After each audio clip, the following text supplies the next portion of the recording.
Let us continue the story. From the blood of Uranus, which fell upon the earth, three groups of beings emerged. First, the giants, fierce and powerful warriors, born to challenge the gods. Next, the Erinyes, also called the Furies, ancient spirits of vengeance with snakes for hair, who pursued those who broke oaths or wronged their families. Finally, the Melii, gentle and ancient nymphs of the ash trees, who watched over the forests. His severed parts fell into the sea, floating on the waves for a long time.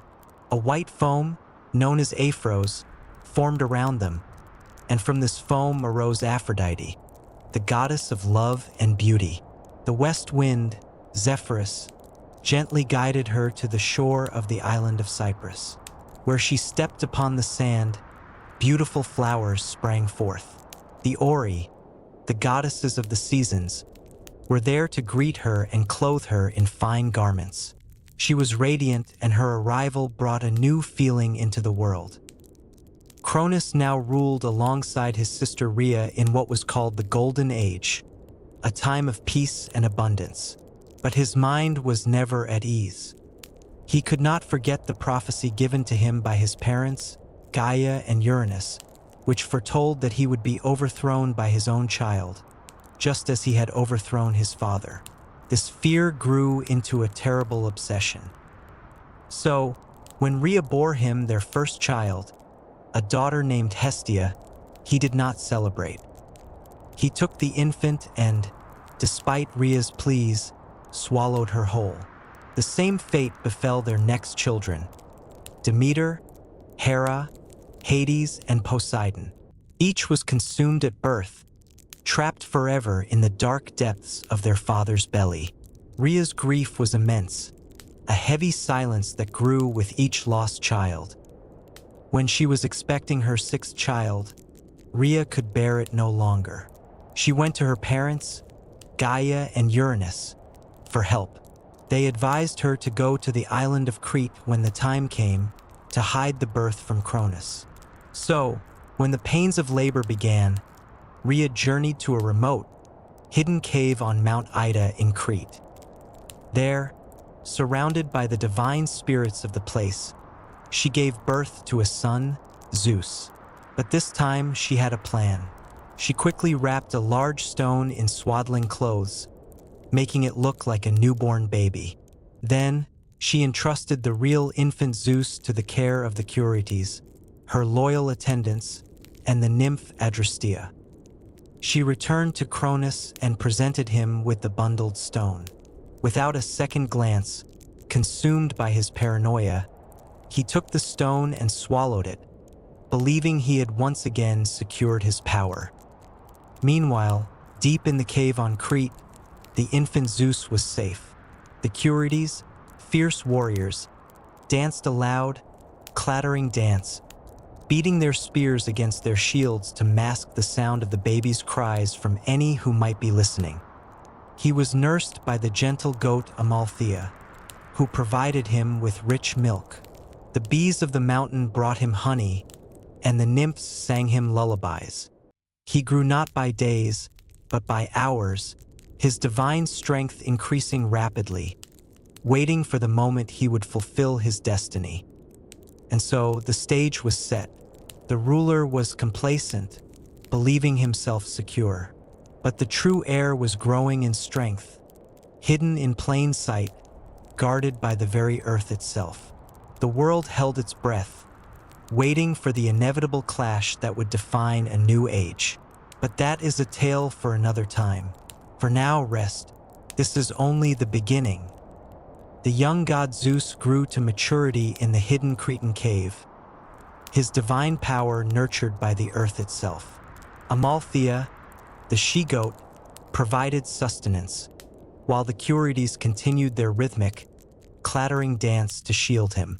Yet, a quiet fury simmered within him, stoked by the stories of his swallowed siblings, trapped in the endless dark of their father's belly. His first act of rebellion was not one of brute force, but of cunning. On the advice of the Titaness Métis, goddess of wise counsel, he secured a position as cupbearer to his unsuspecting father, Cronus. Métis, whose wisdom knew the secrets of all things, prepared a potent draught, a mixture of pungent herbs and emetic mustard, and disguised it in a sweet, honeyed drink. Zeus, playing his part, served this concoction to the ruling Titan. Cronus, suspecting nothing, drank deeply. The potion took swift effect. A great nausea overcame him. He convulsed, retching violently, and one by one, he disgorged the contents of his stomach. First came the stone, the deceiver, which fell to the earth and was later enshrined at Delphi. Then, reversing the order of their consumption, came his divine children: Poseidon, Hades, Hera, Demeter, and finally Hestia. They emerged not as infants, but as fully grown, powerful deities, their spirits burning with a righteous anger forged in captivity. Their release was the clarion call for war. Zeus rallied his freed siblings, and they retreated to Mount Olympus, a lofty peak untouched by the strife below. This new generation of gods became known as the Olympians, but they were not alone. From the deep pit of Tartarus, Zeus, demonstrating a strategic mind, freed the monstrous Centimanes, the hundred-handed ones, and the Cyclopes whom Cronus had foolishly re-imprisoned. In gratitude, the Cyclopes, master smiths, forged the gods their ultimate weapons. For Zeus, the devastating thunderbolt. For Poseidon, a mighty trident that could shake the earth. For Hades, a helmet of darkness that granted its wearer invisibility. The stage was set for the Titanomachy, a cosmic war that would rage for 10 long years. The Titans, led by the formidable Atlas, made their stronghold on Mount Othrys. The battle was a cataclysm of opposing forces. The Titans hurled mountains. Zeus answered with world-shattering thunderbolts. The sea, stirred by Poseidon's trident, rose in great waves. The Centimanes, Cottus, Briareos, and Gyges proved to be the Olympians' ultimate weapon. Standing on the battlefield, each of their 100 arms seized and hurled 100 rocks with impossible precision, creating an unbreakable barrage that overwhelmed the Titan forces. Slowly, inevitably, the tide turned. The Olympians, with their powerful arms and united purpose, pushed the Titans back. The final defeat was absolute. The vanquished Titans were cast down, not merely imprisoned, but thrown into the deepest, most remote dungeon of the cosmos, the bleak and sunless abyss of Tartarus itself. And there, as eternal jailers, the loyal Centimanes stood guard, their watchful eyes and countless hands ensuring the gates would never be opened. The old order was overthrown. The world, reshaped by conflict, awaited its new rulers. The three brothers, Zeus, Poseidon, and Hades, drew lots to divide the cosmos. Zeus won the sky and was declared supreme king. Poseidon received the vast seas. Hades was given the shadowy underworld, the realm of the dead. The earth, Mount Olympus, and the heavens above became the shared domain of the victorious gods, a new pantheon poised to shape the myths and legends of the world to come. But that is a tale for another time. With the cosmos now ordered, the thoughts of the Olympians turned to its vast, empty landscapes. It was the cunning Titan Prometheus, whose name means forethought, who took clay from the earth and mixed it with water from a sacred spring. He shaped this mixture into a form resembling the gods themselves. With the aid of Athena, who breathed life into its nostrils, the first man came into being. These early humans lived in a simple golden state, but they possessed no fire. Fire was the sole property of the gods, a tool of immense power kept jealously on Olympus. Seeing mankind shivering in the dark, unable to properly cook their food or forge tools, Prometheus's compassion outweighed his caution.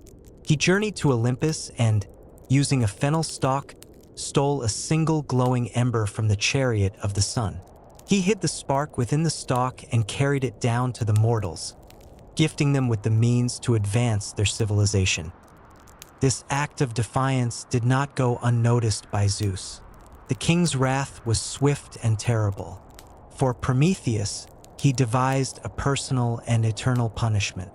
The Titan was dragged to a desolate mountain in the Caucasus Range and bound to a rock with unbreakable chains forged by Hephaestus.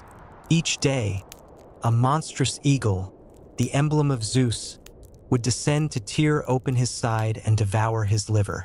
Each night, as an immortal, his liver would regrow, ensuring the agony was without end. For mankind, Zeus crafted a different kind of punishment.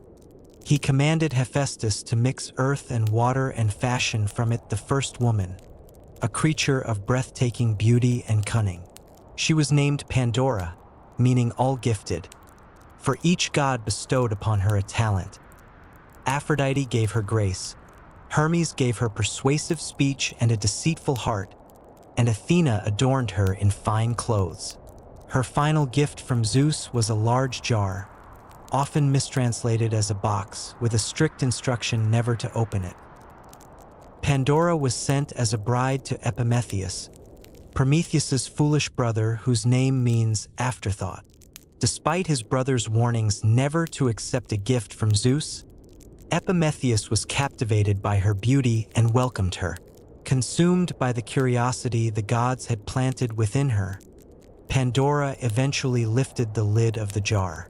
In that instant, all the evils and miseries contained within sickness, toil, hatred, envy, and sorrow flew out into the world, spreading among humanity. She slammed the lid back down, trapping only one thing left inside: Elpis, the spirit of hope. This is why, even in the darkest of times, hope remains for humankind. This marked the end of humanity's golden age. They now had to labor for their food, faced disease, and grew old. But they also possessed fire, the tool of progress, and the enduring presence of hope.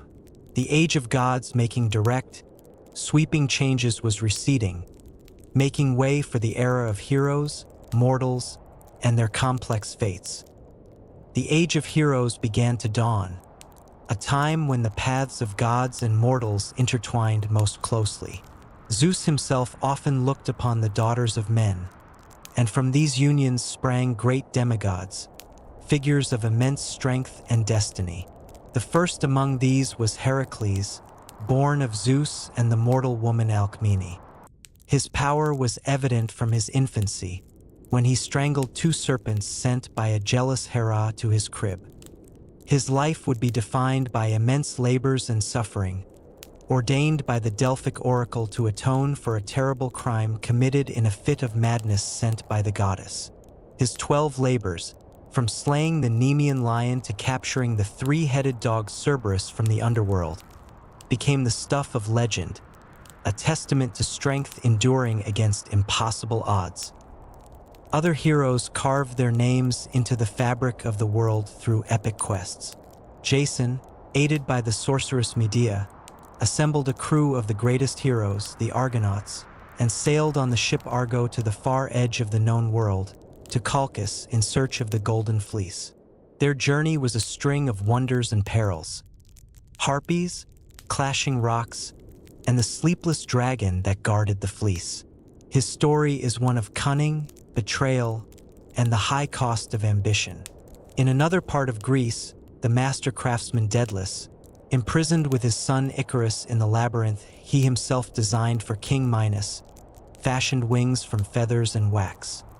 He escaped, but his son, ignoring his father's warnings, flew too close to the sun. The wax melted, and Icarus fell into the sea, a lesson in the peril of overreaching pride. The greatest gathering of heroes was for the war against the mighty city of Troy. The conflict began not with armies, but with a divine quarrel. Eris, the goddess of strife, tossed a golden apple inscribed, to the fairest into a wedding feast. Hera, Athena, and Aphrodite each claimed it. The Trojan prince Paris was appointed to judge. Each goddess offered a bribe. Hera promised power, Athena offered wisdom in war, but Aphrodite promised the love of the most beautiful woman in the world, Helen of Sparta. Paris chose Aphrodite, and his subsequent abduction of Helen from her husband, Menelaus, sparked a war that would last 10 years. The Greeks, led by Agamemnon and featuring warriors like the swift Achilles and the cunning Odysseus, laid siege to Troy. The Trojan War was a decade of brutal combat, raids, and heroism, with the gods themselves choosing sides and intervening in the battle. Achilles, the greatest of the Greek warriors, withdrew from the fight after a dispute with Agamemnon, leading to great losses for his comrades. He only returned to the battlefield after his beloved friend Patroclus was slain by the Trojan hero Hector. Achilles' rage was terrible.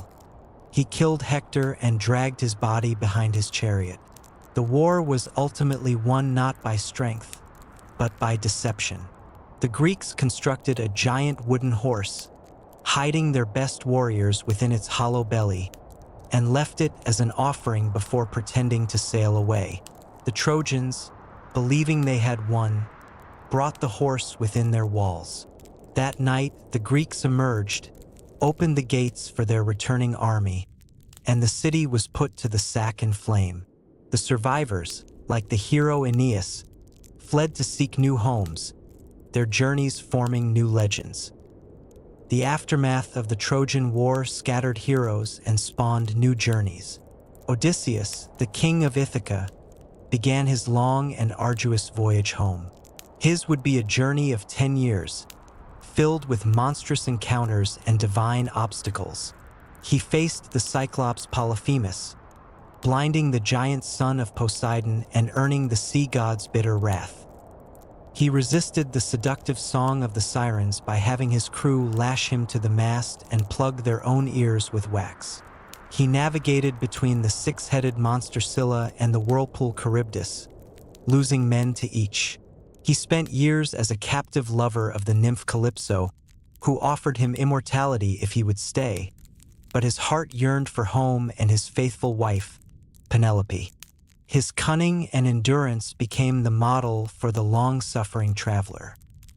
Meanwhile, the victorious Greek fleet faced its own trials on the return voyage. The gods, angered by the desecration of temples during Troy's fall, sent terrible storms. Menelaus and Helen were blown off course to Egypt.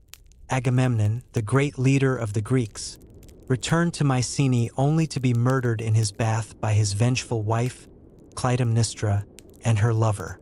His son, Orestes, was later driven by the Furies to avenge his father, creating a bloody cycle of familial tragedy that explored the concepts of justice and vengeance. Aeneas, a Trojan prince and son of Aphrodite, carrying his elderly father on his shoulders and leading his young son by the hand, escaped the burning city. He gathered other survivors and embarked on a destined journey. He wandered the Mediterranean, much like Odysseus, facing storms, harpies, and a tragic love affair with Dido, Queen of Carthage. His travels were guided by a greater purpose: to reach the Italian peninsula and found a new city. His descent into the underworld, where he saw the future glory of Rome, cemented his role as the forefather of a great empire, linking the mythic past to a historical future. These returns and voyages filled the Mediterranean world with new colonies, tales, and cultural connections. The age of grand heroes was slowly closing, their deeds becoming the songs and stories that bards would sing for centuries. The world was becoming wider, more connected, and more human, as the direct intervention of the gods began to wane, leaving mortals to shape their own destinies. The twilight of the heroes did not mean the end of divine influence, but rather a shift in its nature. Great houses like those of Thebes and Mycenae were cursed for their pride and crimes, their stories serving as warnings for generations. In Thebes, the tragedy of Oedipus unfolded. Unknowingly fulfilling a prophecy, he killed his father and married his mother, Queen Jocasta. When the horrifying truth was revealed, Jocasta took her own life and Oedipus blinded himself, wandering in exile as a broken man. His children's lives were consumed by a bloody civil war, ensuring the house's curse continued. Elsewhere, the gods still interacted with mortals, though often with tragic results. The skilled musician Orpheus, whose music could charm beasts and move stones, descended into the underworld to retrieve his beloved wife, Eurydice. His melodies softened the heart of Hades himself, who agreed to release her on one condition. Orpheus was not to look back until they reached the surface. But doubt and love overcame him at the last moment. He turned and watched as Eurydice was pulled back into the shadows forever. His grief was so profound that he was eventually torn apart by Maenads, and his head, still singing, was cast into a river. The hunter Actaeon suffered a different divine punishment. While in the forest, he accidentally came upon the goddess Artemis bathing in a sacred spring. For this unintended violation of her privacy, the furious goddess transformed him into a stag. He fled in terror, only to be pursued and torn apart by his own loyal hounds, who never recognized their master. These tales were no longer about founding cities or winning great wars. They were intimate human tragedies about fate, love, loss, and the cruel, often incomprehensible nature of divine will. They showed that the gods' power was absolute and their judgments could be severe, even for the smallest transgressions or sheer misfortune. The world became a more complicated place, where a single mistake could unravel a life, and where happy endings were the exception, not the rule. The age of epic deeds was giving way to the age of poignant personal myths. The final era of myth saw the great heroes fade into legend, their deeds becoming memories sung by bards. The gods, once so present in the lives of mortals, began to withdraw to the heights of Olympus, their direct interventions becoming rare. The world was left to humanity, to build and rule with the gifts and curses the divine had bestowed upon them. This shift was marked by the story of the hero Orpheus, the greatest musician of all. His music could soothe wild beasts and make trees and rocks dance. When his wife Eurydice died from a snakebite, his grief was so powerful he dared to descend into the underworld.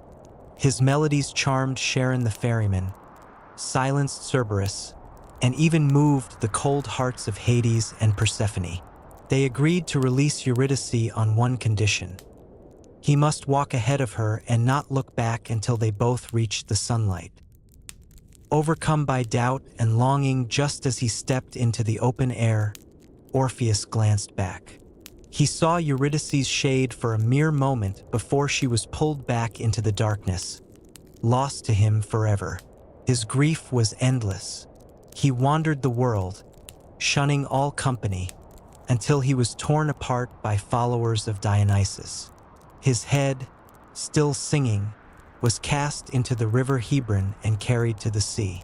This tragedy symbolized the end of an age where mortals could directly challenge the laws of the gods. The time for miracles was passing. The age of iron, the age of hard labor and sorrow without the hope of divine rescue, had truly begun. The myths became lessons, not living history. The age of iron brought with it a world of toil and strife, far removed from the golden peace of the first races. Humanity was left to navigate a life of hardship, guided only by the fading echoes of divine will. It was in this time that the great oracles gained their power, serving as the fragile bridges between the realms of gods and mortals. The most famous of these was the Oracle of Delphi, where the priestess Pythia, seated on a tripod over a fissure that breathed mysterious vapors, would channel the words of Apollo himself. Kings and commoners alike made long pilgrimages to seek her cryptic counsel, which shaped the fates of nations and individuals. The myths of this era often served as warnings against the dangers of pride and the limits of human understanding. The story of King Midas is one such tale. He was granted a wish by the god Dionysus and foolishly asked that everything he touched turn to gold. His joy quickly turned to horror as his food, his wine, and even his own daughter solidified into cold, lifeless gold. The gift became a curse, teaching that not all divine blessings are desirable. Similarly, the tale of Icarus served as an eternal caution. His father, the master craftsman Daedalus, fashioned wings of feathers and wax to escape their imprisonment. He warned Icarus not to fly too close to the sun, but overcome by the exhilaration of flight, the boy soared higher and higher until the heat of the sun melted the wax, and he fell into the sea. His story is a timeless lesson on the peril of overreaching ambition and ignoring wise counsel. These later myths were less about the grand struggles of gods and titans and more about the moral and existential dilemmas faced by humanity. They explored the consequences of choices, the irony of fate, and the often painful acquisition of wisdom. The gods became more distant, their actions more enigmatic, and the world of mortals grew increasingly complex, setting the stage for the eventual dawn of recorded history. The distant hum of the divine grew ever fainter, like an echo in a deep valley. Humanity, now truly alone, began to weave its own stories into the fabric of the world, stories not of gods, but of the consequences they had sown. The great oracles, like the one at Delphi, became the nervous system of the known world, their cryptic pronouncements dictating the rise of cities and the fall of kings.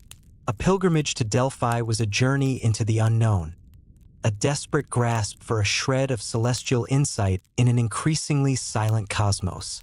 The Pythia, breathing the sacred vapors, would speak in riddles that could launch 1,000 ships or condemn a hero to a lifetime of wandering. The myths of this late age were sharp moral instruments, honed on the whetstone of human suffering. They were intricate traps designed by the gods to teach through tragedy. The story of King Midas was not merely a whimsical fable. It was a profound exploration of desire and its poison. His touch, which could transform a simple rose into a heavy, cold statue of gold, became a prison of his own making. The moment he embraced his daughter, transforming her vibrant life into a lifeless, precious metal, was a horror far beyond any battlefield. His plea to revoke the gift was a lesson learned in the most devastating way possible. Some curses are dressed as blessings. The fall of Icarus was not just a boy's foolish error. It was a symphony of failings. It was the pride of Daedalus, the genius who believed he could conquer the very domain of the gods, the air itself. It was the reckless passion of youth, untempered by the hard-won wisdom of age. The sun, a distant and indifferent god, did not reach down to punish him. It simply was, and its nature unmade the boy. The sea that swallowed him did not care. His fall is a perfect, terrible metaphor for a world where the gods no longer catch you when you fall. They simply watch the consequences unfold. New stories emerged of curses that festered across generations. The tale of Oedipus was the ultimate horror of unintended consequences. A man of intelligence who solved the riddle of the Sphinx could not solve the riddle of his own life. Every step he took to avoid his fate, fleeing his home, defending himself at a crossroads, was the very step that sealed it. His discovery of the truth was not a moment of triumph, but of utter annihilation. His self-blinding and exile were a testament to a world where the design was cruel, the architect absent, and the only certainty was suffering. This was the true beginning of the human era, a world of profound loneliness and equally profound resilience. The gods had given them fire, but also Pandora's jar. They had given them life, but also the certainty of death.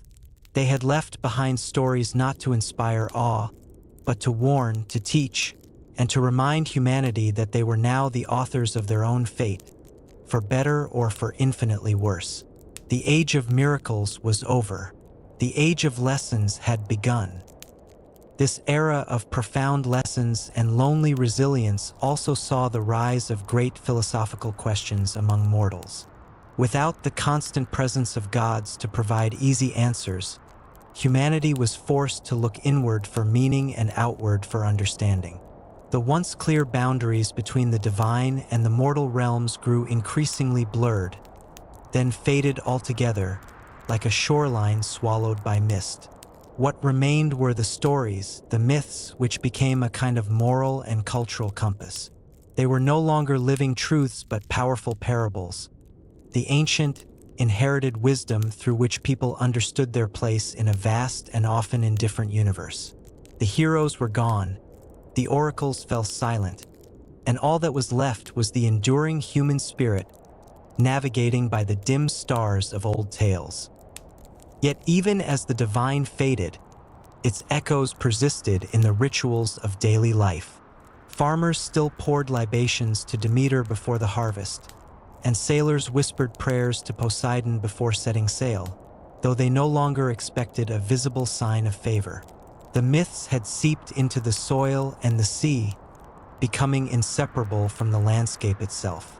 Every mountain pass might once have been a titan's resting place. Every lonely echo, the remnant of a nymph's voice. The world became a palimpsest, where the sacred was written beneath the surface of the ordinary, waiting to be remembered in the quiet moments between the wind and the rain. This slow retreat of the gods did not create a vacuum of belief, but rather a space for human reason and poetry to grow.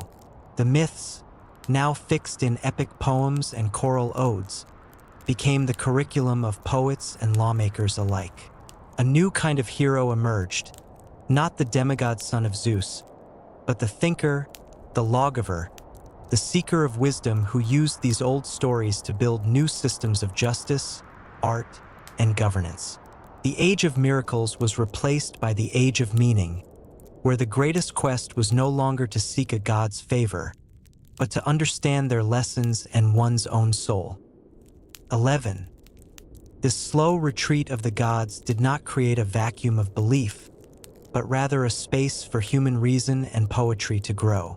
The myths, now fixed in epic poems and choral odes, became the curriculum of poets and lawmakers alike.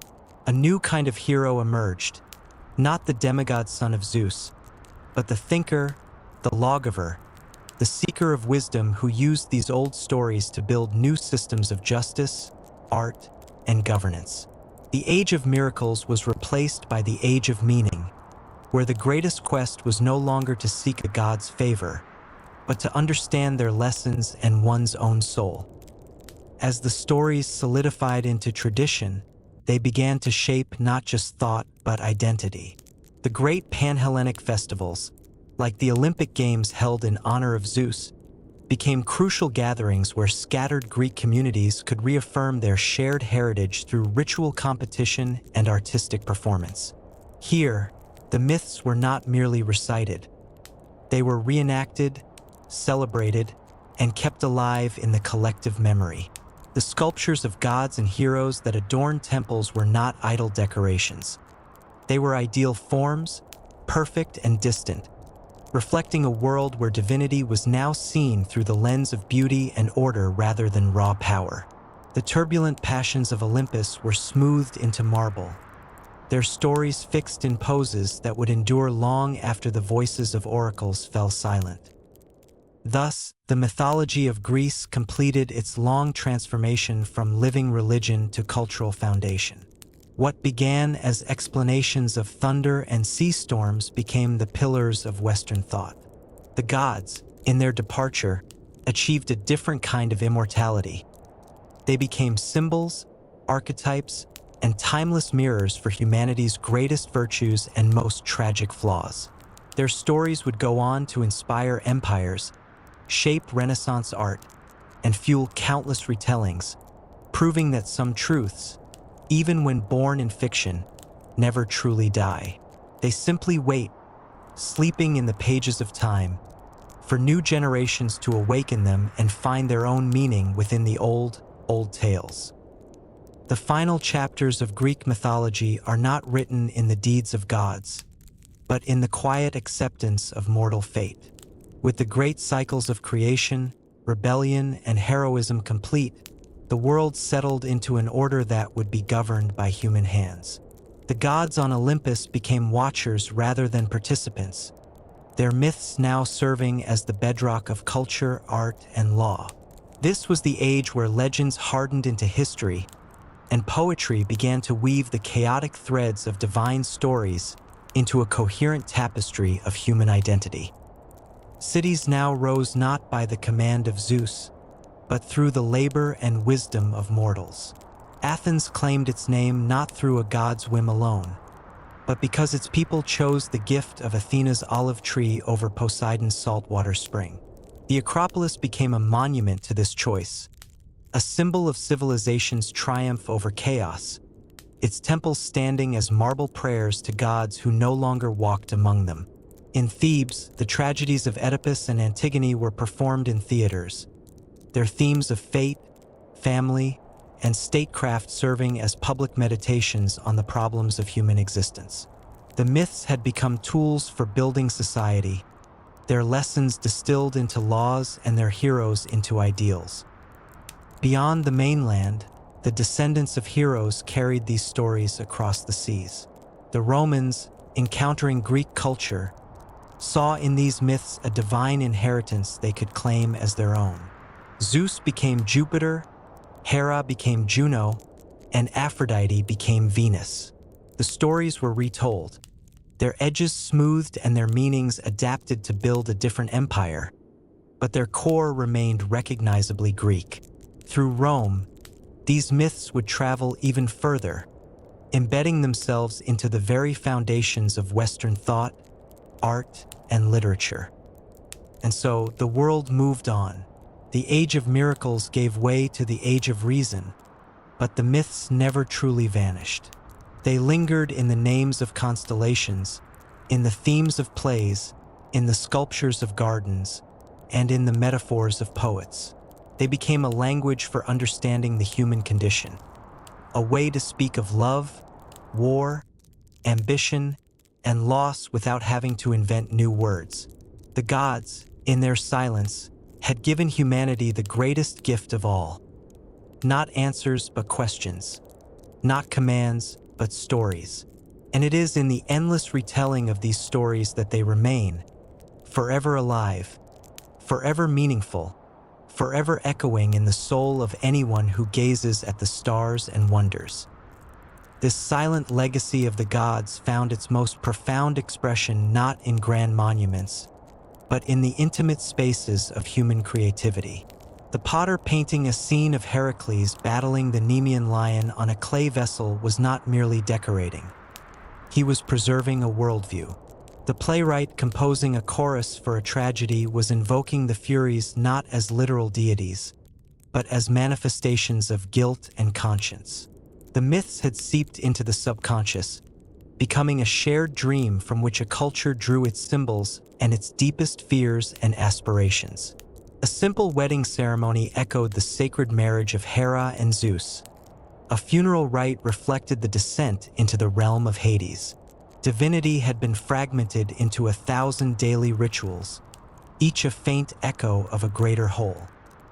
This fragmentation also allowed for a new, more personal relationship with the old stories. A philosopher could critique the morality of the gods in one breath and use their myths to illustrate a point about justice in the next. An artist could reimagine Aphrodite not as a terrifying force of cosmic attraction, but as an ideal of human beauty. The myths became a playground for the intellect and the imagination, their meanings shifting with each new generation that encountered them.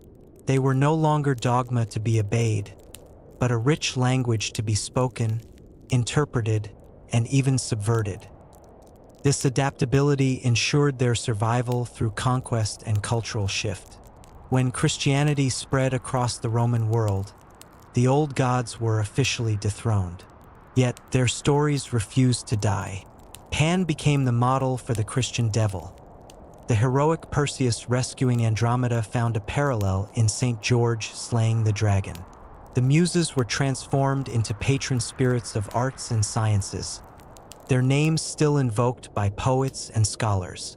The mythology was not erased but assimilated, its power harnessed for new beliefs and its archetypes buried deep in the collective imagination, waiting to be rediscovered. Thus, the journey that began in the formless void of chaos found its conclusion not in an ending, but in a transformation. The gods of Olympus, in their retreat, achieved a different kind of eternity. They became patterns in the mind, forces in the psyche, and timeless shapes in the stories we tell about who we are and where we come from. Their final gift was to make themselves unnecessary, to hand the world over to humanity along with the tools, the stories, the questions, the metaphors to make sense of it. And in doing so, they ensured that every time a human heart feels a love as compelling as a spell from Aphrodite, or a rage as powerful as the thunderbolt of Zeus, or a wisdom as strategic as that of Athena, the old gods are, in that moment, truly alive again. The final whisper of the mythic age did not vanish but merged with the rhythm of human life, becoming as constant and unnoticed as the heartbeat. The great epics of Homer, once sung in royal courts, were now recited in village squares and taught to children as their first lessons in language and virtue. The heroic ideals of Achilles and Odysseus were no longer aspirations for divine favor but models of human excellence, courage, cunning, and resilience in the face of fate. Every time a teacher explained the meaning of a Herculean task or a Achilles heel, the myths were reborn in common speech, their lessons woven into the very fabric of thought. Even as logic and philosophy sought to explain the world through reason, the myths provided a counterbalance, a way to explore the irrational, the emotional, and the mysterious. The Dionysian mysteries, with their ecstatic dances and primal rituals, offered a glimpse of the wildness that reason could not tame. The figure of Orpheus, descending into the underworld for love, became a symbol of the artist's journey into the depths of the soul to retrieve beauty from suffering. The myths became a bridge between the known and the unknown, a way to give form to the formless fears and longings that dwell in every human heart. And so the stories persisted. They traveled on merchant ships and with conquering armies, were copied onto parchment in monastic scriptoria, and were rediscovered with wonder in the Renaissance. Botticelli did not paint Venus as a forgotten deity, but as a living idea of beauty emerging from the sea of imagination. Shakespeare's tragic heroes walked with the same fatal flaws as those of Greek drama, their downfalls echoing the old warnings against hubris. The myths had become universal, transcending their origins to speak across cultures and centuries. In the end, the gods did not die. They simply changed their address. They moved from mountaintops to libraries, from temples to theaters, from altars to the human psyche. They became the invisible companions of our creativity, the silent judges of our actions, and the eternal mirrors of our nature. Every time we name a planet Jupiter or a spaceship Apollo, every time we speak of a titanic effort or a narcissistic trait, we acknowledge their presence. The cosmos they once ruled is now governed by different laws, but the stories they inspired remain our most enduring map to navigate the complexities of being human. The telling never ends. It only pauses, waiting for the next voice to carry it forward. This endless retelling found its way into the most mundane corners of life, grounding the cosmic in the commonplace. A weaver at her loom might recall the story of Arachne, her fingers moving with a caution born of myth. A gardener tending to a narcissus flower would remember the youth who fell in love with his own reflection, seeing in the petals a warning against vanity. The myths became a way to name the unnameable, The sudden storm at sea was Poseidon's wrath. The unexpected luck was Tyche's favor. The inexplicable longing was an arrow from Eros. They provided a vocabulary for emotions and events that logic struggled to define. In time, even the boundaries between history and myth began to blur. Figures like King Minos of Crete, once perhaps a powerful ruler, became inseparable from the legend of the Minotaur and the Labyrinth. The city of Troy, long thought to be mere poetic invention, was sought and found, its layers of ruins proving that even the most fantastical stories could hold a kernel of earthly truth. This interplay between excavation and imagination gave the myths a new vitality. They were not falsehoods, but rather stories that lived in the space between memory and dream, between what was and what could be. The philosophers of the age, from the Stoics to the Neoplatonists, continued to peel back the layers of these tales. They argued that the gods were not beings to be worshipped literally, but personifications of natural forces and moral principles. Zeus represented the ordering mind of the universe. Athena, wisdom and strategic thought. Apollo, the harmony of music and reason. This allegorical interpretation allowed the myths to coexist with growing intellectual sophistication, ensuring their survival even as the world became more complex. The stories were never just stories. They were the ancient, intuitive way humanity had of understanding abstract truths before the language of philosophy existed. And so the legacy deepened. It flowed underground like a river, surfacing in unexpected places, in the names of psychological complexes, in the plot structures of modern novels, in the branding of products promising divine beauty or Herculean strength. The myths had become a form of cultural DNA, carrying instructions not just for creating art, but for being human. They remind us that every generation faces its own minotaurs in its own labyrinths, that every heart contains the capacity for Odyssean journeys and tragic flaws, and that the silence of the gods is not an absence, but an invitation to find the divine within ourselves and in the stories we live and tell. The echo has not faded. It has become part of the listener. As the classical world gave way to new empires and beliefs, the myths did not break, they bent. They folded themselves into the emerging tapestry of monotheism, finding niches where they could survive and even thrive. In the Byzantine scriptoria, scribes meticulously copied Homer's verses alongside biblical texts, preserving the epic past while dedicating their lives to a new god. The heroes of old were sometimes recast as virtuous pagans, noble figures who lived before the revelation of truth yet embodied values that resonated with Christian teachings. Heracles' labors were reframed as allegories for the soul's struggle against sin. Odysseus' long journey home became a metaphor for the soul's quest for salvation. In the Arab world, Greek learning was preserved and enriched. Philosophers and physicians studied the works of Aristotle and Hippocrates, while the myths traveled along trade routes as colorful tales of a distant past. The figure of Alexander the Great, himself steeped in the myth of being the son of Zeus-Ammon, became a legend that blurred the lines between history and fantasy from Europe to India. His story absorbed elements of the heroic quest, becoming a bridge between cultures and a vessel for the shared human fascination with ambition, power, and mortality.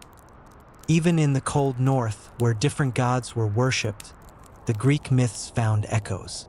The tragedy of Baldur's death in Norse mythology resonated with the elegiac tone of the fall of Hector or the passing of Patroclus. The notion of a fate-driven universe, where even gods must face their end, was a theme that transcended cultural boundaries. The Greek stories, in their essence, spoke to universal human experiences: love, loss, pride, and the search for meaning, allowing them to be understood and adopted in lands far from their birthplace. Thus, the mythology demonstrated its most remarkable quality: an endless capacity for reinvention. It was not a static relic, but a living, evolving tradition. Each retelling, whether in a Persian court or a Venetian studio, added new layers of meaning. The gods wore the costumes of new eras. The heroes faced updated dilemmas. Yet at their core, they remained recognizable, their fundamental truths untouched by time. They had become citizens of the world, their passports stamped by every culture that found value in their timeless narratives. The journey continued, and the stories, like the ancient Greek ships setting out for unknown horizons, sailed on into an ever-expanding future. The Renaissance did not simply rediscover Greek mythology. It unleashed it like a second spring. After centuries of existing as fragments in monastic libraries or as half-remembered allegories, the stories burst back onto the stage of European imagination with vibrant force. Artists, freed from the purely religious themes of the Middle Ages, turned to these ancient tales with a hunger for new forms of beauty, drama, and human expression. Botticelli's The Birth of Venus was not a mere illustration of a myth. It was a declaration that the idealized human form and the emotion of divine grace could be captured outside of a church. The canvas became a new altar, and beauty itself became a kind of worship. Writers and poets wielded the myths as sharp tools to explore the rapidly changing world around them. Shakespeare, in a single play like A Midsummer Night's Dream, could weave together the royal court of Theseus, the fairy magic of Oberon, and the rustic comedy of Bottom Transformed, all while paying homage to Ovid's Metamorphoses. The myths gave him a shared language with his audience, a set of references that allowed for layers of meaning, from the body to the profound. For the first time since antiquity, the gods were not just moral symbols. They were characters embodying the full spectrum of human desire, folly, and creativity. This rebirth was also a transformation. The myths were now filtered through a Christian lens, often carrying double meanings. The punishment of Prometheus could be seen as a precursor to the sacrifice of Christ, both figures suffering for the sake of humanity. The descent of Orpheus into the underworld paralleled Christ's harrowing of hell.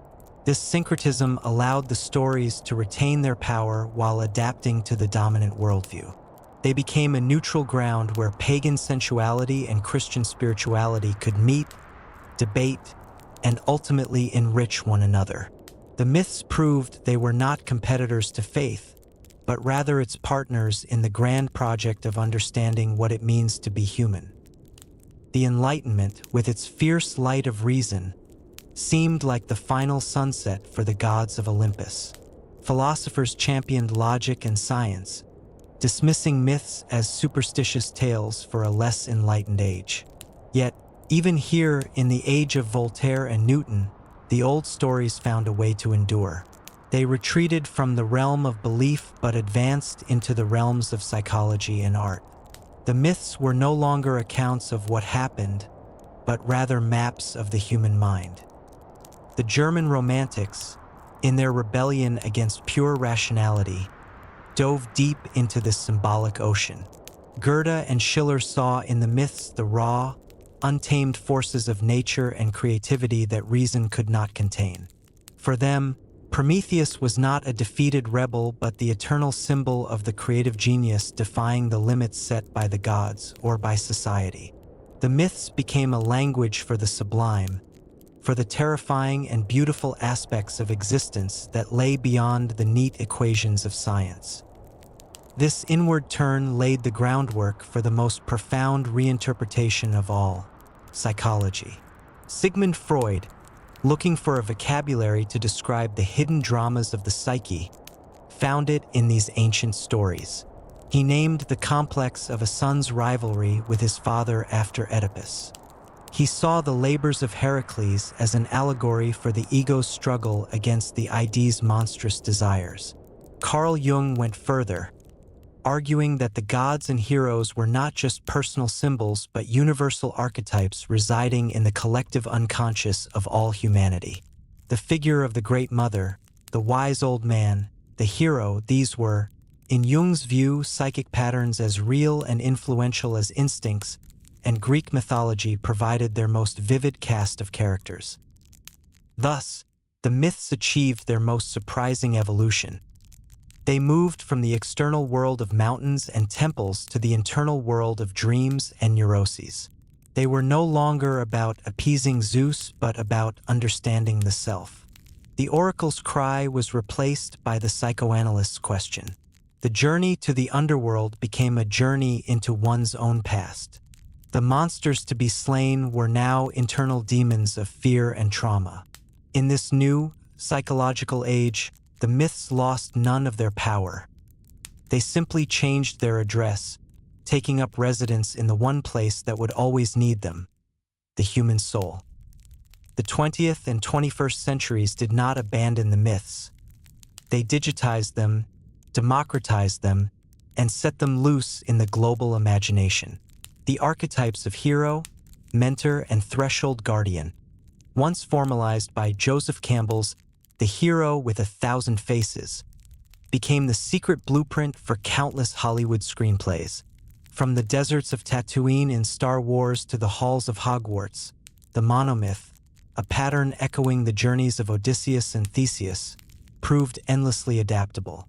Luke Skywalker's call to adventure and Harry Potter's struggle against destiny are modern verses in the ancient song of the hero's journey. The language of myth became the language of branding and identity. Nike, named for the winged goddess of victory, evokes the triumph of the athlete. Amazon, recalling the race of mighty warrior women, suggests vast power and scale. Apollo missions carried the name of the god of light and knowledge to the moon, blending ancient aspiration with technological achievement. The myths are no longer confined to books. They are encoded in logos, slogans, and the very names of products that shape daily life. In video games, players don't just hear about labyrinths, they navigate them. They don't just read of Cerberus, they battle him. Interactive media allows individuals to step into the roles of Theseus, Orpheus, or Athena, making choices that alter their mythic narrative. This active participation has revitalized the stories for a new generation, transforming passive listeners into protagonists of their own epics. And so, the circle nears completion. The stories that began as oral traditions around ancient fires now flash across global networks on screens of every size. They are analyzed by scholars, reimagined by artists, and consumed by audiences worldwide. Yet their core remains unchanged. They still explore the timeless themes of love, power, loss, and identity. They remind us that while our technology evolves, our fundamental questions do not. The gods have left Olympus for the cloud, and their echoes now resonate in the collective digital unconscious, proving that a story, if it is true enough, never dies. It only upgrades its medium. This digital repurposing has not diluted the myths but has, in many ways, returned them to their roots in public participation. Just as ancient Greeks gathered in theaters to experience the collective catharsis of a tragedy, online communities now gather to dissect, debate, and create new narratives inspired by these ancient stories. Fan fiction forums buzz with tales that send demigods to modern high schools or reimagine Persephone's time in the underworld as a dystopian romance. The myths have become open source code, available for anyone to remix, reinterpret, and redistribute. This collaborative storytelling echoes the oral traditions of the past, where each bard added their own flair to a well-known tale, keeping it alive and relevant for their audience. Academia continues to mine these stories for fresh insights, viewing them through lenses their creators could never have imagined. Feminist readings reclaim the voices of figures like Medusa and Medea, transforming them from monsters and villains into complex victims of patriarchal systems. Post-colonial interpretations examine the conquests of Theseus or the travels of Odysseus as narratives of expansionism and cultural encounter. Environmental criticism sees in the deforested mountains of Greece and the polluted rivers the echoes of Erysichthon's impiety or Hercules' diverted rivers.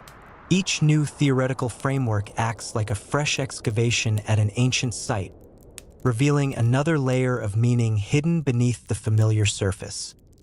Even in our increasingly secular world, the myths provide a non-dogmatic space to explore spirituality and ethics. They offer parables without preachiness, and wisdom without commandments.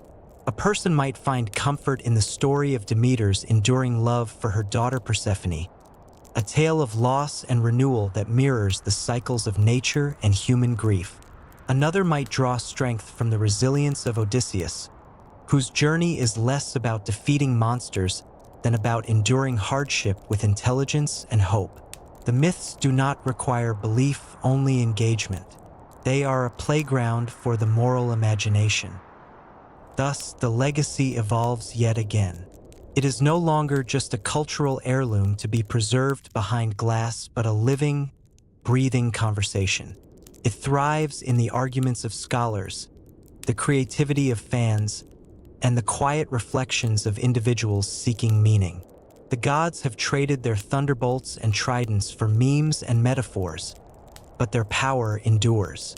They remind us that the human experience, for all its technological advancement, remains rooted in the same fundamental struggles and joys that inspired shepherds and poets 3,000 years ago.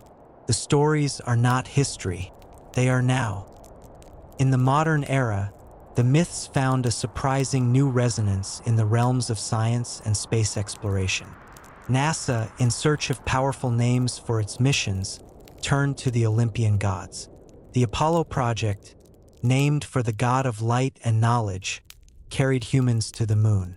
Orion spacecraft, named after the great hunter placed among the stars, journeyed through the heavens as their namesake once did.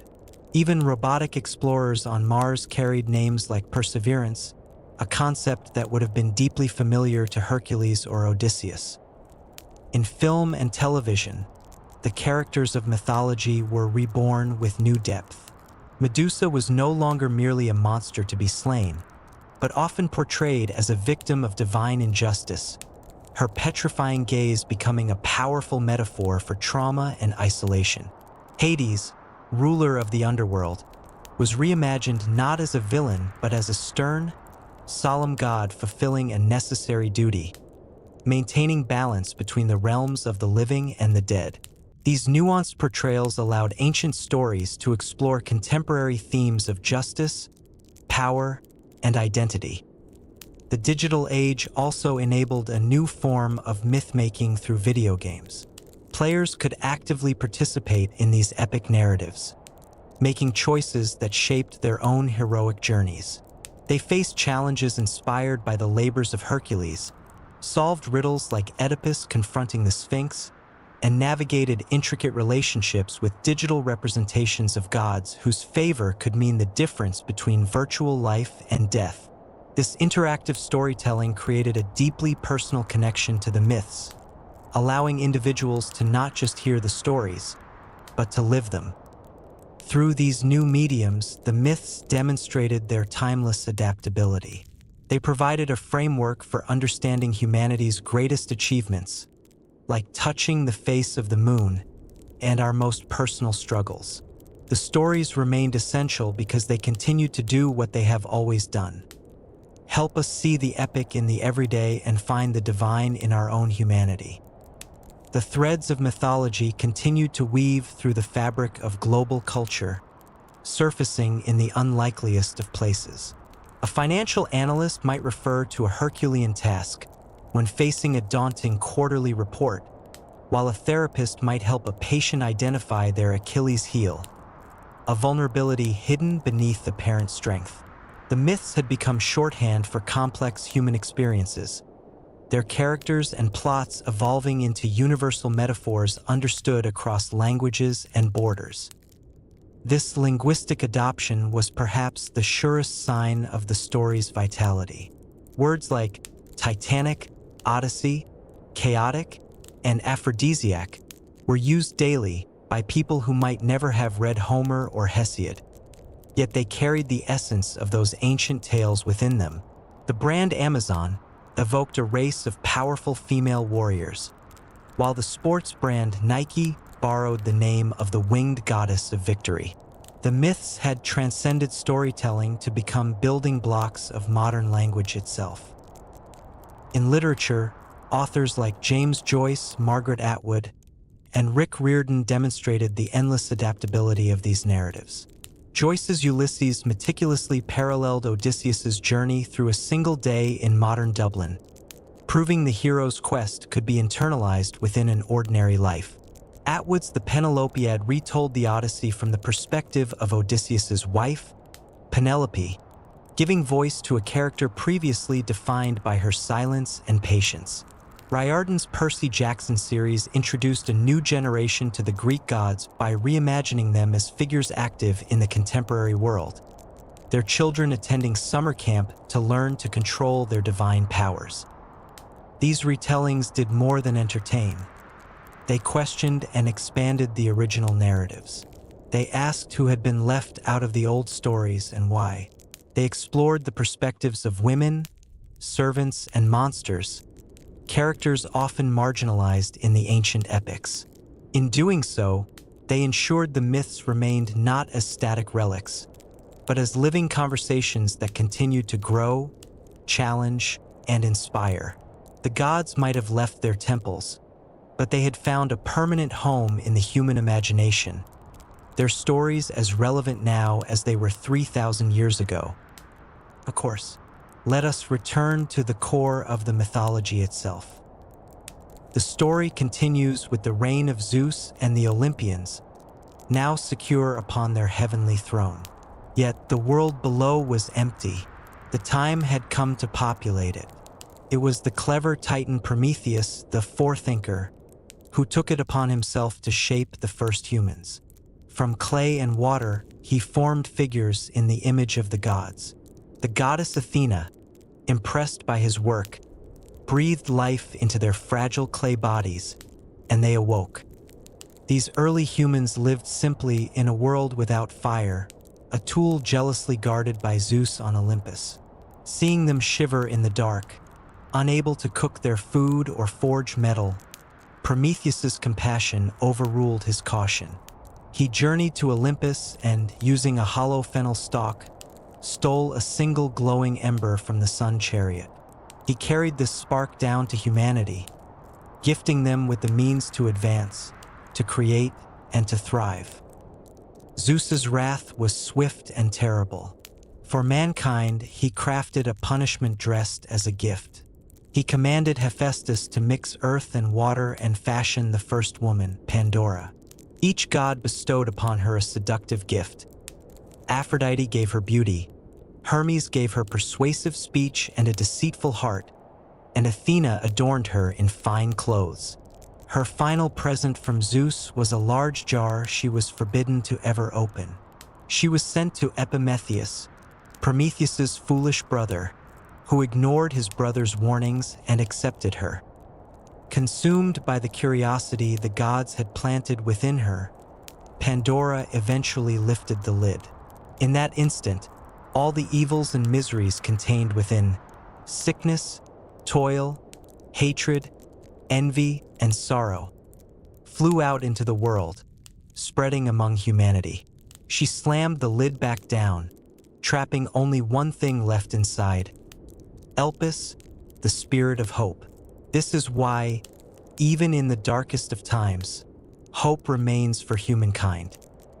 For Prometheus, Zeus devised a more personal and gruesome torment.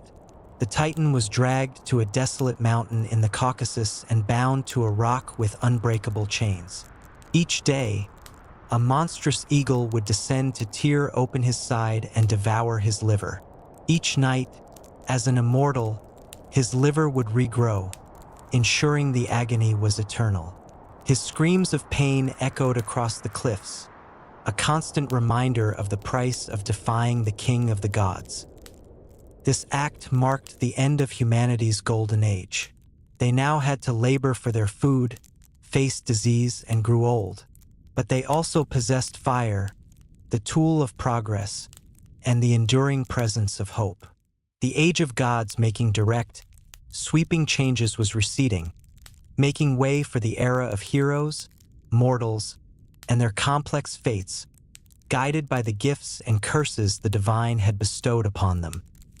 The creation of humanity was not a single event, but a series of ages marked by progressive decline.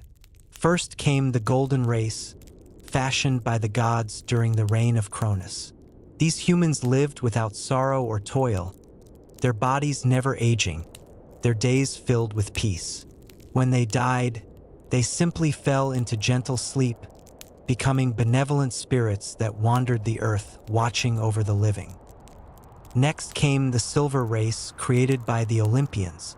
They remained children for 100 years, and their adulthood was brief and marked by foolishness. They neglected the worship of the gods, and in their arrogance, they fell into conflict with one another. Displeased, Zeus obliterated them, transforming them into the restless spirits of the underworld. Then Zeus fashioned the bronze race. These humans were mighty and fearsome, their hearts and tools forged from bronze.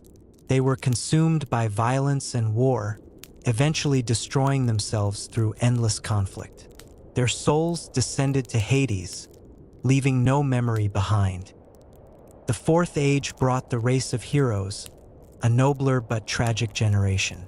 These were the demigods and great warriors who fought at Thebes and Troy. Their lives were defined by epic quests and brutal wars. After death, many were granted a blessed existence in the Elysian fields, a paradise at the edge of the world reserved for the virtuous and the chosen. Finally came the Iron Race, the current age of humanity. These humans live in a time of endless struggle, toil, and moral decay. They labor by day and suffer by night, their hearts filled with deceit and selfishness. Family bonds fray, honor fades, and the gods have largely withdrawn. It is an age where virtue is scarce and hardship is abundant, a far cry from the peace and prosperity of the golden beginning. Thus, the world was populated, and the stage was set for the intricate dance between divine will and human endeavor that would define the Age of Heroes. The Age of Heroes dawned from the union of gods and mortals, a time of great quests, terrible monsters, and legendary feats. These demigods, blessed with divine blood yet burdened with mortal suffering, became the bridge between Olympus and the earth. Among the earliest was Perseus, son of Zeus and the mortal Danae. His grandfather, fearing a prophecy, cast him and his mother into the sea in a wooden chest. They washed ashore on Seriphos, where a cruel king eventually demanded Perseus bring him the head of the Gorgon Medusa, a monster whose gaze turned men to stone. With gifts from the gods, winged sandals from Hermes, a polished shield from Athena, and a sickle from Hephaestus, Perseus slew Medusa by using the shield as a mirror to avoid her gaze. From her neck sprang the winged horse Pegasus and the giant Chrysaor. Later, he used the Gorgon's head to rescue Andromeda, who was chained to a rock as a sacrifice to a sea monster, and turned her pursuers to stone. Then came Theseus, the great hero of Athens. His father, King Aegeus, left a sword and sandals under a heavy rock, instructing his mother that if he grew strong enough to lift it, he should journey to Athens. Theseus did so, choosing the dangerous land route where he defeated 6 legendary bandits and monsters, including Procrustes, who stretched or cut his victims to fit a deadly bed. In Crete, he volunteered to enter the labyrinth to slay the Minotaur, a half-man, half-bull creature born from the shame of Queen Pasiphae. With the help of Princess Ariadne's thread, he navigated the maze, killed the beast, and led the Athenian youths to safety, though he tragically forgot to change his ship's black sail to white, causing his father to leap to his death in grief. But the greatest of all was Heracles, son of Zeus and Alcmene. Hera's hatred pursued him from infancy when she sent serpents to his crib, which he strangled with his bare hands. Driven mad by the goddess, he killed his own wife and children. To atone, he was forced to serve his weak cousin Eurystheus and perform 12 impossible labors. These included slaying the Nemean lion whose hide was impervious to weapons, cleansing the Augean stables in a single day by diverting 2 rivers, capturing the golden-horned Ceryneian hind sacred to Artemis, retrieving the golden apples from the garden of the Hesperides, and descending to the underworld to drag the 3-headed watchdog Cerberus to the surface. Through these trials, he achieved immortality and ascended to Olympus, finally escaping the torment of Hera. Other heroes shaped the world through cunning and destiny. Orpheus, the greatest musician, could charm beasts and stones with his lyre. He journeyed to the underworld to retrieve his wife Eurydice, moving Hades himself with his music. But he lost her forever when he glanced back too soon. Atalanta, the swift huntress, demanded that any suitor must beat her in a race or die. Many tried and failed until Hippomenes, aided by Aphrodite, dropped 3 golden apples during the race. Atalanta stopped to retrieve them, and he won her hand. These stories wove a new layer into the world, a layer of courage, tragedy, and glory that would be sung for ages. The heroes, though mortal in part, achieved what few gods could. They embodied struggle, sacrifice, and the relentless pursuit of greatness in a world filled with monsters both within and without. The tales of heroes were not merely isolated adventures, but interconnected sagas that shaped the destiny of nations. The voyage of Jason and the Argonauts for the Golden Fleece became one of the greatest quests, drawing heroes from all corners of Greece. Aboard the ship Argo, figures like Heracles, Orpheus, and the swift Atalanta joined the journey. They faced clashing rocks, harpies, and the sleepless dragon of Colchis. With the help of the sorceress Medea, who fell in love with Jason, they retrieved the fleece. But their return was marred by betrayal and tragedy, as Jason abandoned Medea, leading her to exact a terrible revenge. In Thebes, the cycle of fate unfolded with brutal precision.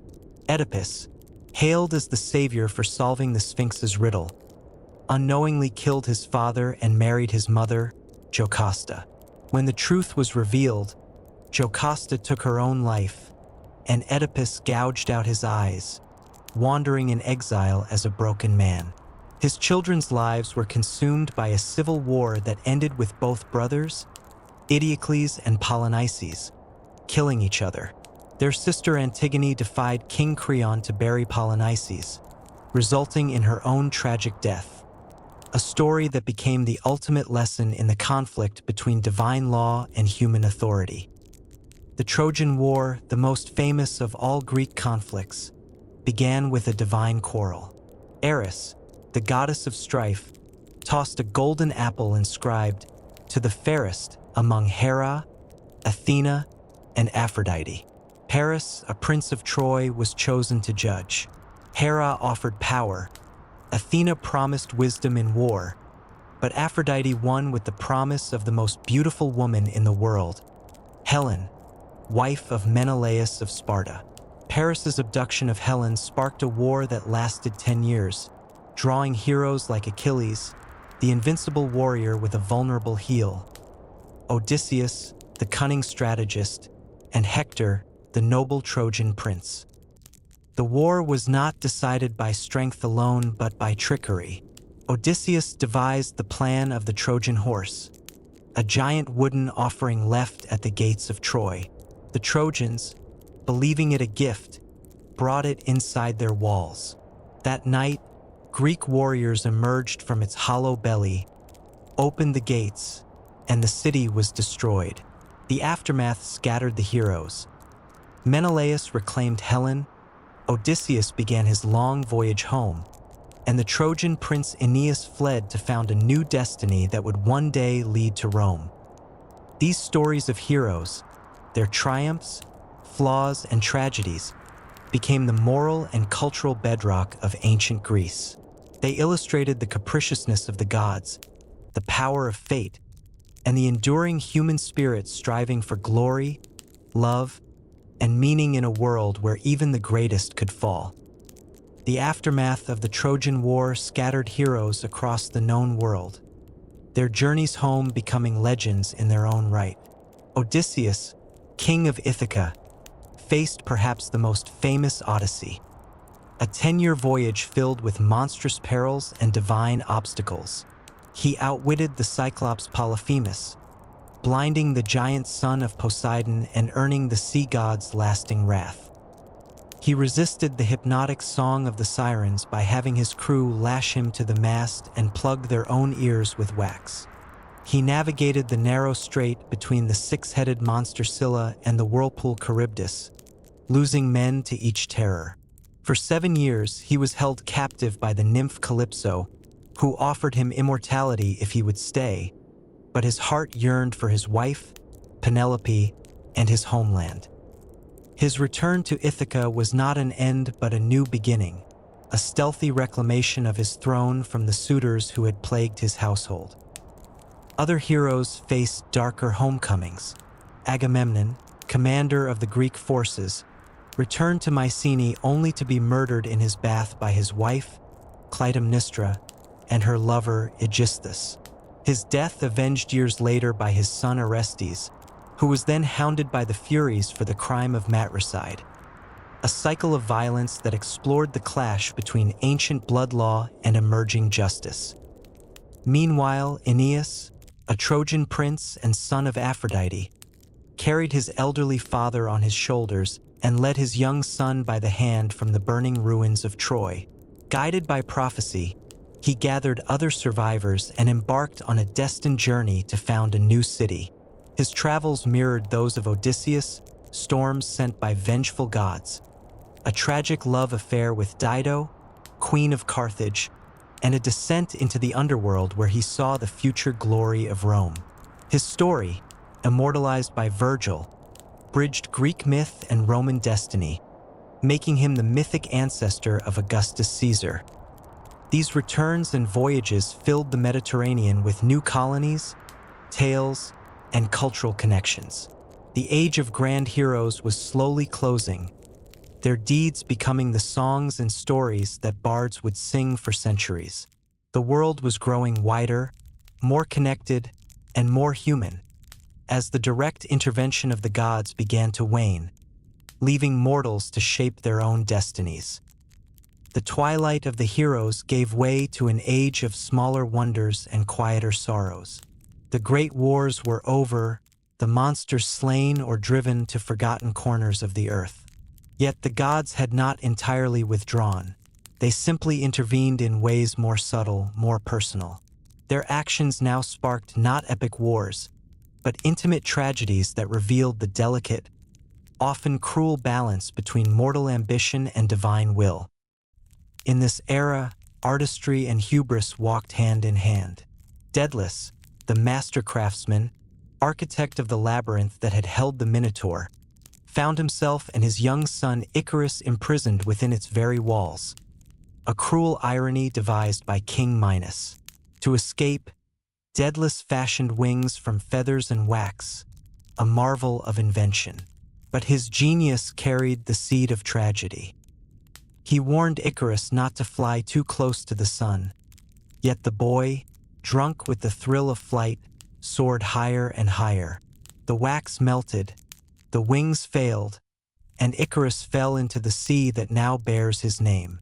Daedalus, heartbroken, buried his son and flew on, a genius forever shadowed by loss.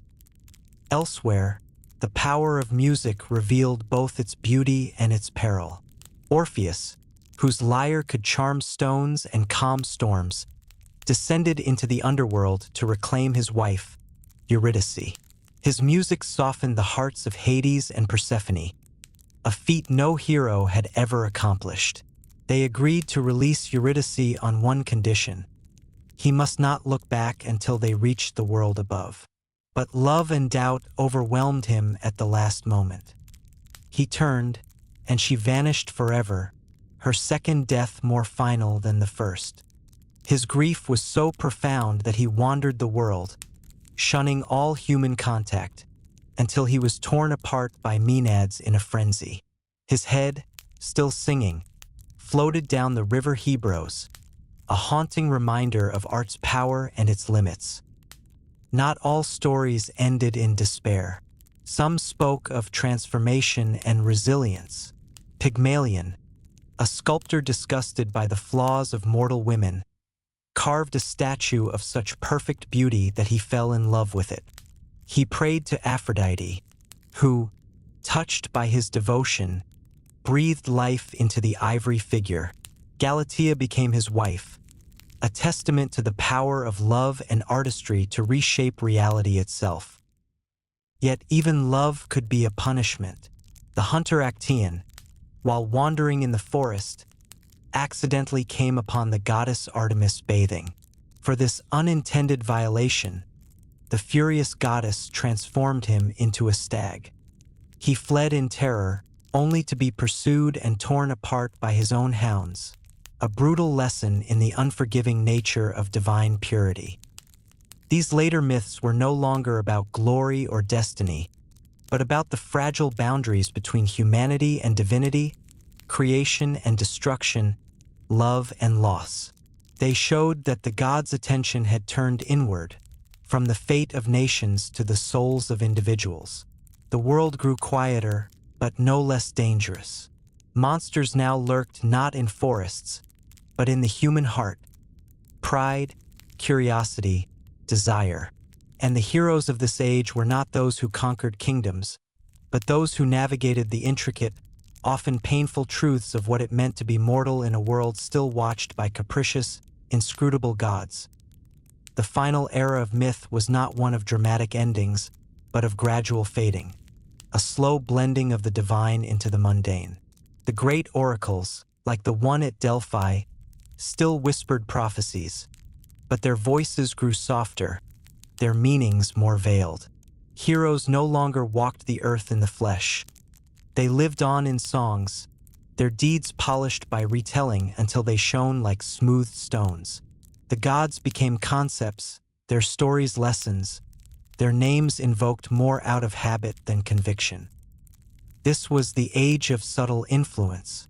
A farmer might still pour a libation to Demeter before the harvest, not because he expected the goddess to personally bless his field, but because his father and his father's father had done so. The ritual was a thread connecting him to the past, a comfort in an unpredictable world. A sailor might whisper a prayer to Poseidon as the storm clouds gathered, hedging his bets against the fury of the sea. The belief was not gone, but it had changed. It was a partnership now, a wary acknowledgement of forces beyond control, rather than a desperate plea to capricious masters. The myths themselves began to harden into history. Figures like King Minos of Crete, once a powerful ruler with a monstrous secret, became mere names in the ledgers of early civilization. The Minotaur's labyrinth was rationalized as a vast palace with a confusing layout. The great flood sent by Zeus to punish humanity was woven into the founding stories of cities, a shared memory of catastrophe that transcended individual cultures.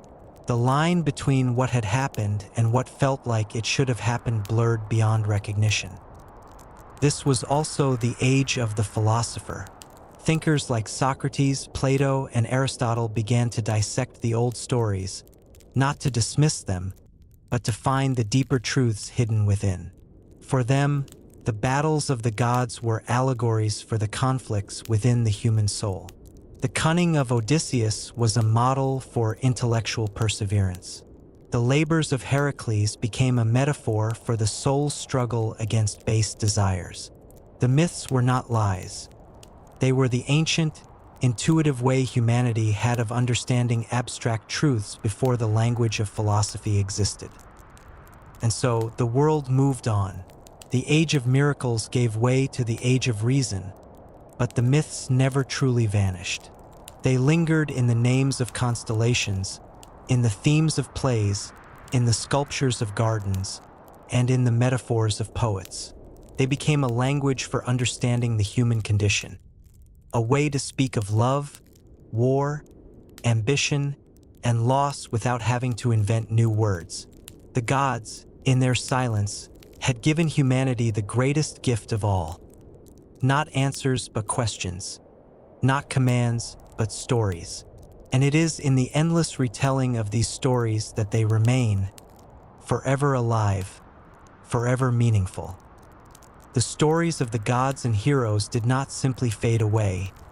They seeped into the very soil and stones of Greece, becoming one with the land itself. Every river had its naiad, every mountain its echo of a titan's breath, and every grove of trees its dryad. The physical world became a living museum of the mythic past. A traveler climbing Mount Olympus might not see Zeus's throne, but they could feel the awe of the place. A sailor navigating the narrow straits between Sicily and Italy might recall the tales of Scylla and Charybdis, and though the monsters were gone, the treacherous waters remained.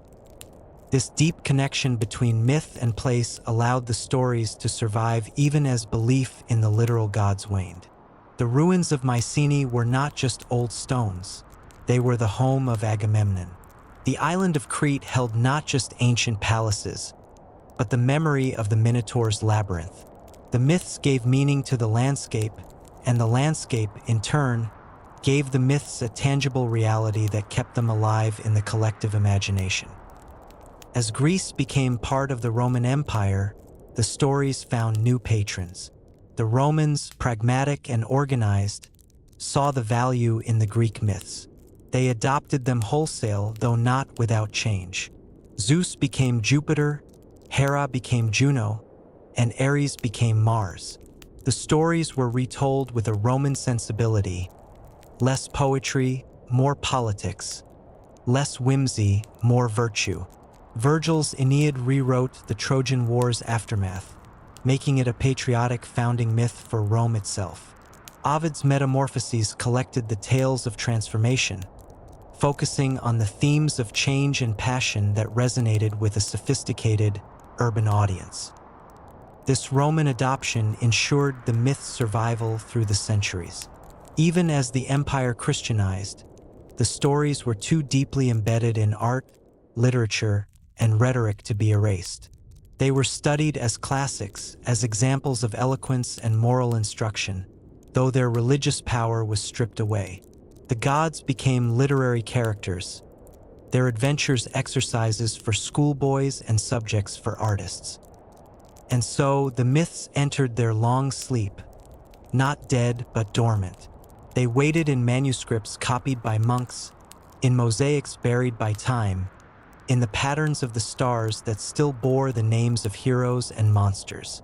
They waited for a time when they would be awakened not by belief, but by curiosity, by nostalgia, and by a renewed appreciation for the power of a story well told. Their journey from religion to literature was complete, and in that transformation, they achieved a new kind of immortality. The long sleep of the myths was not an emptiness, but a quiet hum beneath the surface of history. In the scriptoria of medieval monasteries, scribes meticulously copied the works of Ovid and Homer, not as sacred texts, but as treasures of a lost world's wisdom and poetry. Though the church viewed the pagan gods as demons or delusions, the beauty of the language and the depth of the human drama within these stories ensured their preservation. The myths became allegories. Hercules' labors symbolized the soul's struggle against sin, and Odysseus's journey represented the Christian's pilgrimage through a treacherous world toward salvation. During the Renaissance, a key turned in the lock of history. The rediscovery of classical texts and art unleashed a torrent of renewed interest in the ancient world. The myths awoke. Botticelli did not paint the birth of Venus as a mere illustration. He used the goddess's form to explore Neoplatonic ideas of divine love and earthly beauty emerging from the sea of creation. Shakespeare wove the tale of Pyramus and Thisbe into the comedy of A Midsummer Night's Dream, showing that these ancient stories of tragic love could still captivate and entertain a popular audience. The gods and heroes were reborn in marble and paint, their forms perfect, their stories complex, their humanity more vivid than ever. This reawakening was not mere imitation. It was a conversation. The myths provided a new language for artists and thinkers to explore subjects that were difficult to address directly under the eyes of religious authority. They could depict the sensuality of Venus, the rage of Achilles, or the pride of Icarus without fear, using the ancient stories as a shield and a vehicle for expressing the full spectrum of human experience. The myths became a safe space for the Renaissance mind to experiment with humanism, to celebrate the human form, and to question the world without immediately challenging the church. Thus, the stories completed their most vital transformation. From religion to literature to inspiration. They were no longer believed in, but they were felt. They were no longer worshipped, but they were used. They became a toolkit for the imagination, a wellspring of symbols, and a mirror in which an emerging modern Europe could see its own reflection. Its ambitions, its passions, its follies, and its awe for a past that, though pagan, seemed to hold a light that the present had somehow lost. The myths had not just survived. They had become essential fuel for the fire of a new age. The fire of the Renaissance, once lit, could not be contained. It spread across Europe, and the myths traveled with it, carried in the minds of artists, writers, and scholars. They became the common currency of the educated elite, a shared language that transcended national borders. In the lavish halls of Versailles, Louis XIV styled himself as Apollo, the Sun King, radiating power and culture from his court. The myths were no longer just stories. They were a political tool, a way to legitimize power by connecting it to the grandeur of the ancient world. In the 18th century, the Age of Enlightenment sought to rationalize everything, and the myths were subjected to a new kind of scrutiny. Philosophers like Voltaire mocked them as superstitious nonsense, the products of a primitive mind. Yet, even in this era of reason, the stories persisted. They were analyzed as cultural artifacts, as windows into the psychology of early humans. The passion and chaos of the myths became a counterpoint to the cold logic of the Enlightenment, a reminder of the irrational, emotional core of human nature that reason could not entirely explain. This tension between reason and emotion gave rise to Romanticism in the 19th century, and the myths found yet another home. The Romantics saw in them not silly superstitions, but the raw, untamed voice of the human soul. They were fascinated by the tragic fate of Prometheus, defying the gods for the sake of humanity. They identified with the brooding figure of Hades, the misunderstood outsider, and with the rebellious spirit of the Titans. For poets like Keats and Shelley, the myths were a way to access a world of intense feeling and sublime beauty that industrial society had seemingly lost. The pale, distant moon was no longer just a rock in space. It was the goddess Selene, eternally chasing her beloved Endymion. The myths also provided a foundation for the new science of psychology. Sigmund Freud looked to them for names and patterns to describe the hidden dramas of the human psyche. The Oedipus complex, the narcissistic personality, these concepts, drawn from mythology, became fundamental to understanding the human mind. Carl Jung saw the gods and heroes as archetypes, universal patterns buried deep in the collective unconscious of all humanity. The stories were no longer about external gods, but about internal forces, the struggles within every individual. Through this incredible journey, the myths had proven themselves to be utterly indestructible. They had been worshipped as religion, preserved as literature, used as propaganda, admired as art, mocked as superstition, and rediscovered as psychology. They had adapted to every age, providing whatever was needed: a moral, a symbol, a warning, or a dream. They had become so woven into the fabric of Western thought that they were now invisible, like the air we breathe. They were no longer tales from a lost world. They were the bedrock of our own. With the heroic age concluded, the world entered a time of quiet reflection. The great wars were over, the monsters slain, and the gods, having shaped the destinies of men for generations, began to withdraw to the heights of Olympus. Their direct interventions became rare, their voices grew faint, heard only in the rustling of oak leaves at Dodona or the cryptic murmurs of the Pythia at Delphi. The era of Zeus-siring demigod heroes was past. The world now belonged to humanity. This was not an abandonment, but a transition. The myths, once the living breath of religion, began to solidify into national history. Kings and city-states traced their lineages back to the heroes to legitimize their rule. The Spartans claimed descent from Heracles, the Athenians from the autochthonous king Erycthonius, born from the soil itself. The tales of the Trojan War were recited not merely as entertainment, but as a record of a shared Hellenic past, a foundation for a common identity that united the often warring Greek city-states.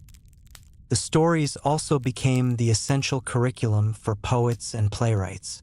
Homer's epics, the Iliad and the Odyssey, were revered as the cornerstone of Greek education, teaching values of honor, cunning, and resilience. Later, in the great dramatic festivals of Athens, tragedians like Aeschylus, Sophocles, and Euripides mined these ancient stories for their plays. They explored the psychological depths of their characters, Agamemnon's pride, Oedipus's search for truth, Medea's terrible vengeance, turning the myths into profound meditations on fate, justice, and the human condition. This process transformed the myths from sacred narratives into a cultural toolkit. They provided a shared language of symbols and metaphors. A politician might warn of a Pandora's box of troubles. A general might exhort his men to show Herculean strength. A lover might be called another Paris, swayed by beauty. The gods and heroes were no longer just objects of worship. They were examples, warnings, and mirrors in which humanity could examine its own strengths and follies. Thus, the journey of the myths was complete.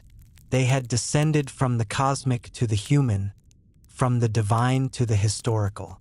They were ready to be carried forward, no longer by the direct will of the gods, but by the voices of poets, the pens of historians, and the collective memory of a people who understood that these stories, however fantastical, were the deepest truth they possessed about who they were and where they came from.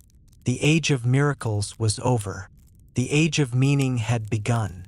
The age of meaning saw the myths become the bedrock of Greek philosophy and civic life. Philosophers like Plato, while often critical of the poet's portrayal of the gods' immorality, used myth as a vehicle for deeper truths.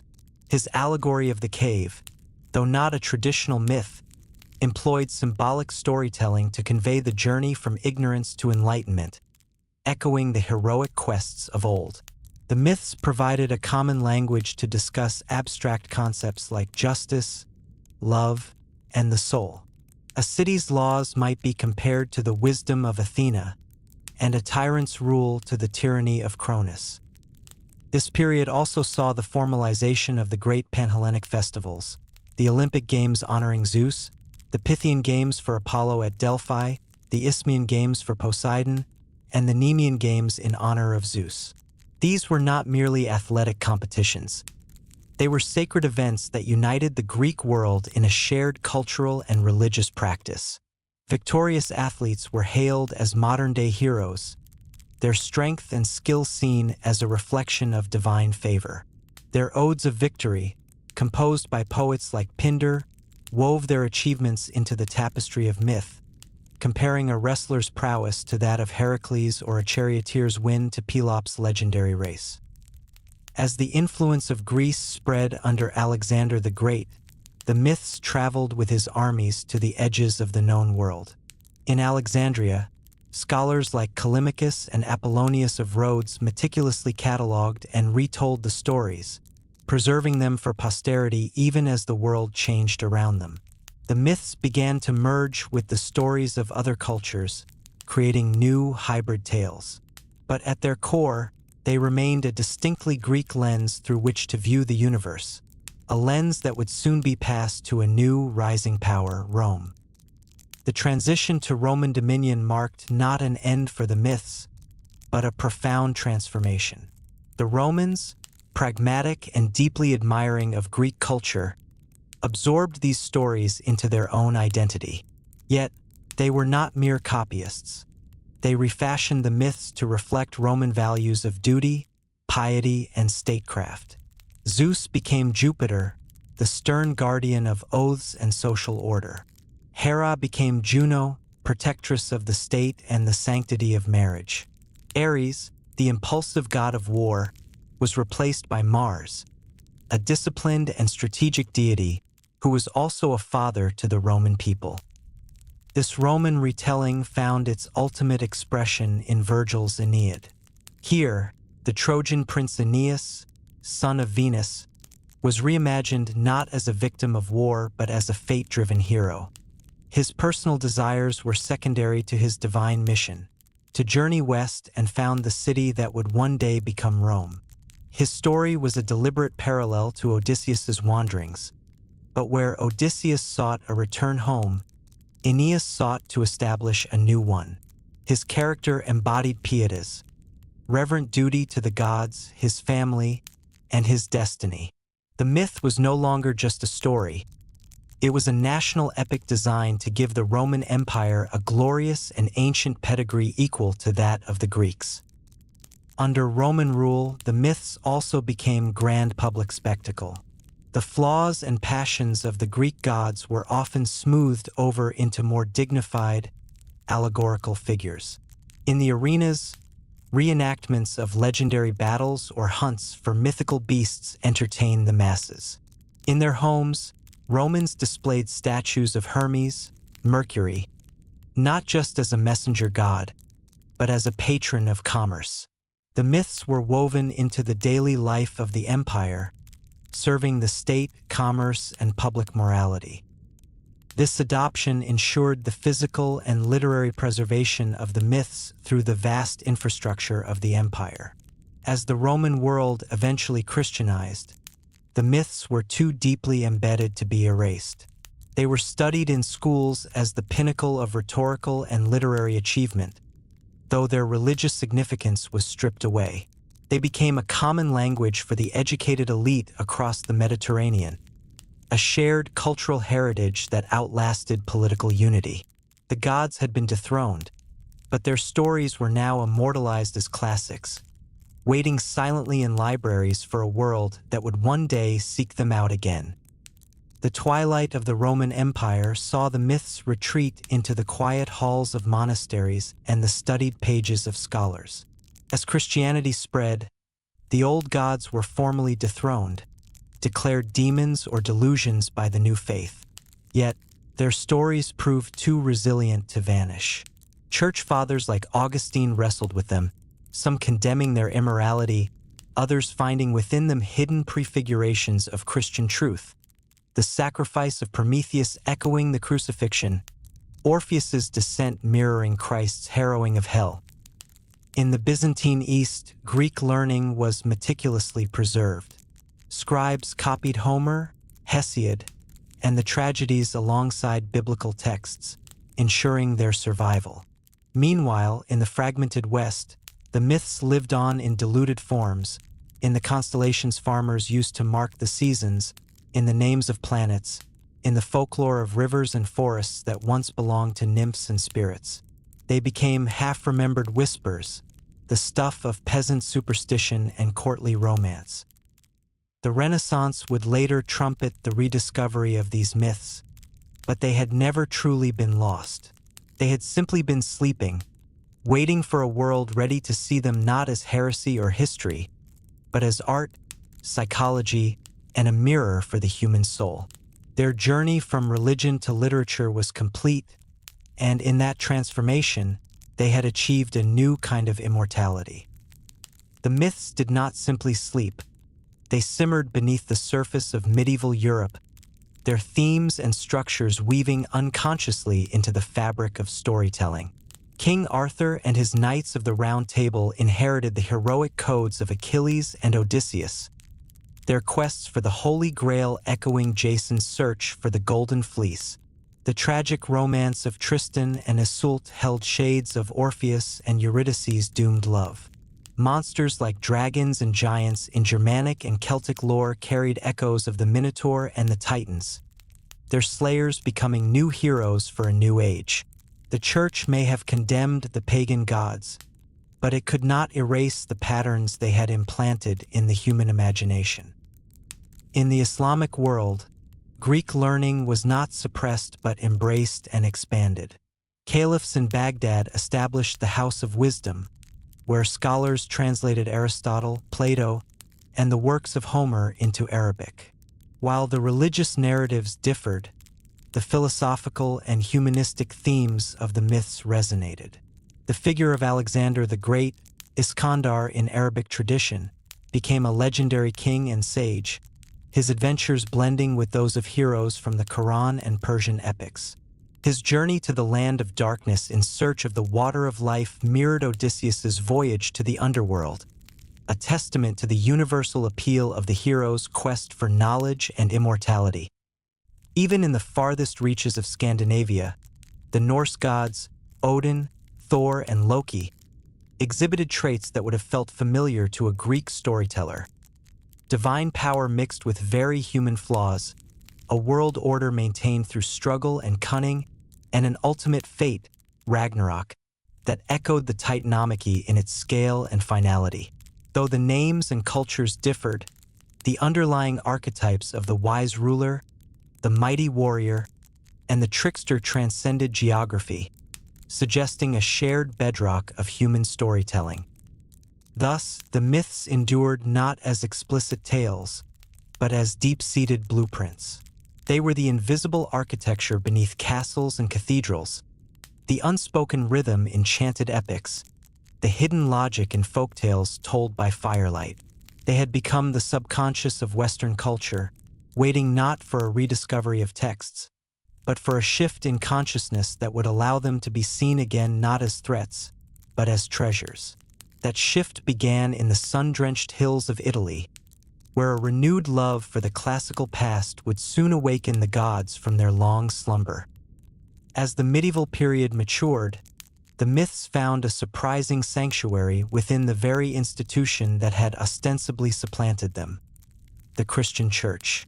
In the great Gothic cathedrals, stone carvers, often illiterate but deeply knowledgeable in their craft, chiseled figures of Hercules laboring alongside Samson, or depictions of the Sphinx alongside biblical prophets.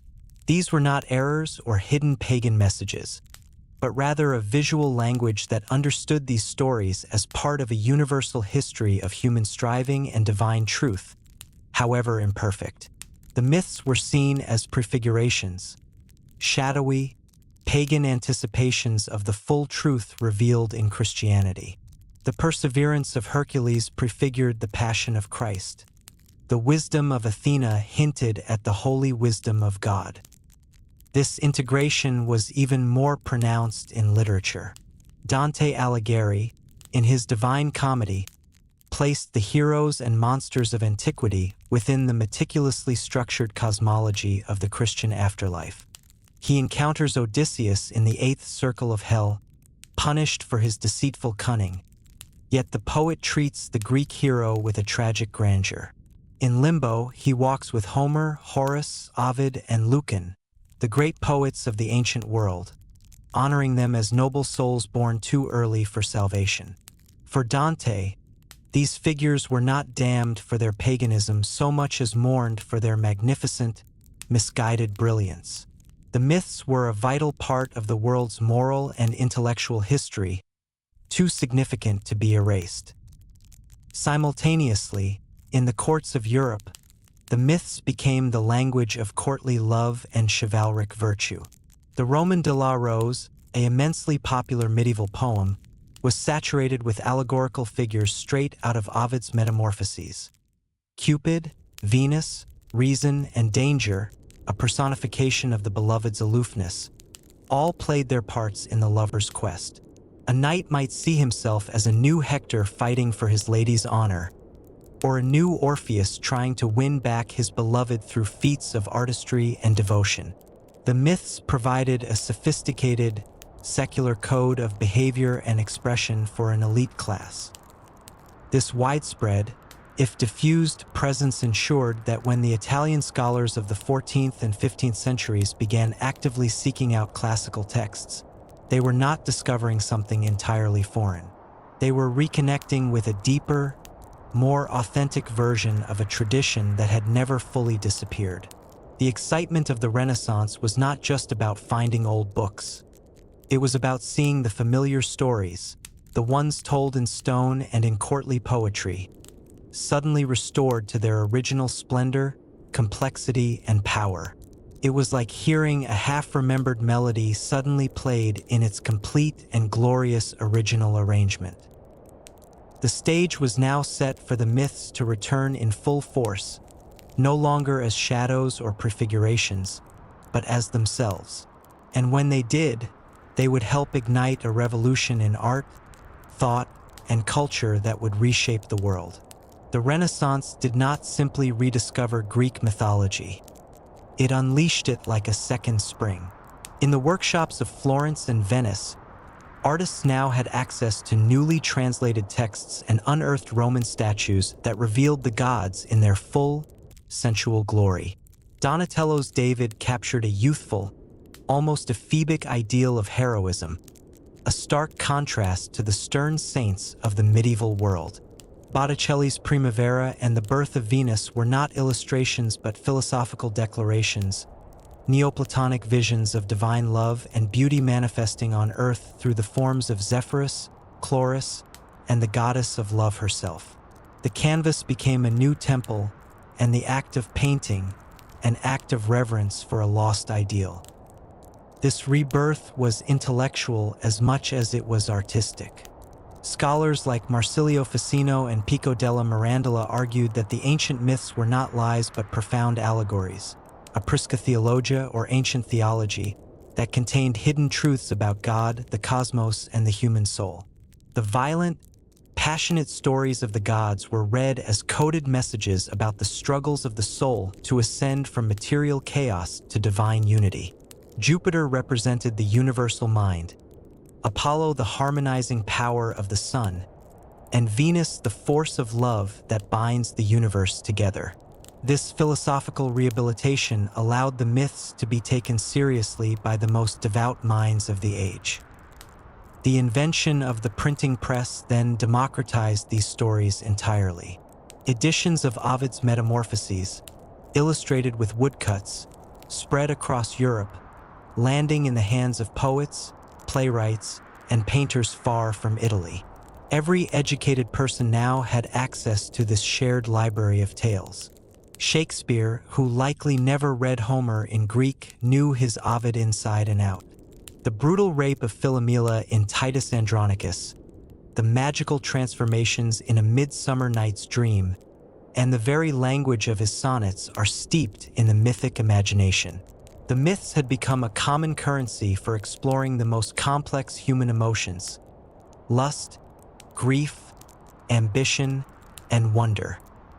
This was no longer a passive preservation. It was an active, hungry engagement.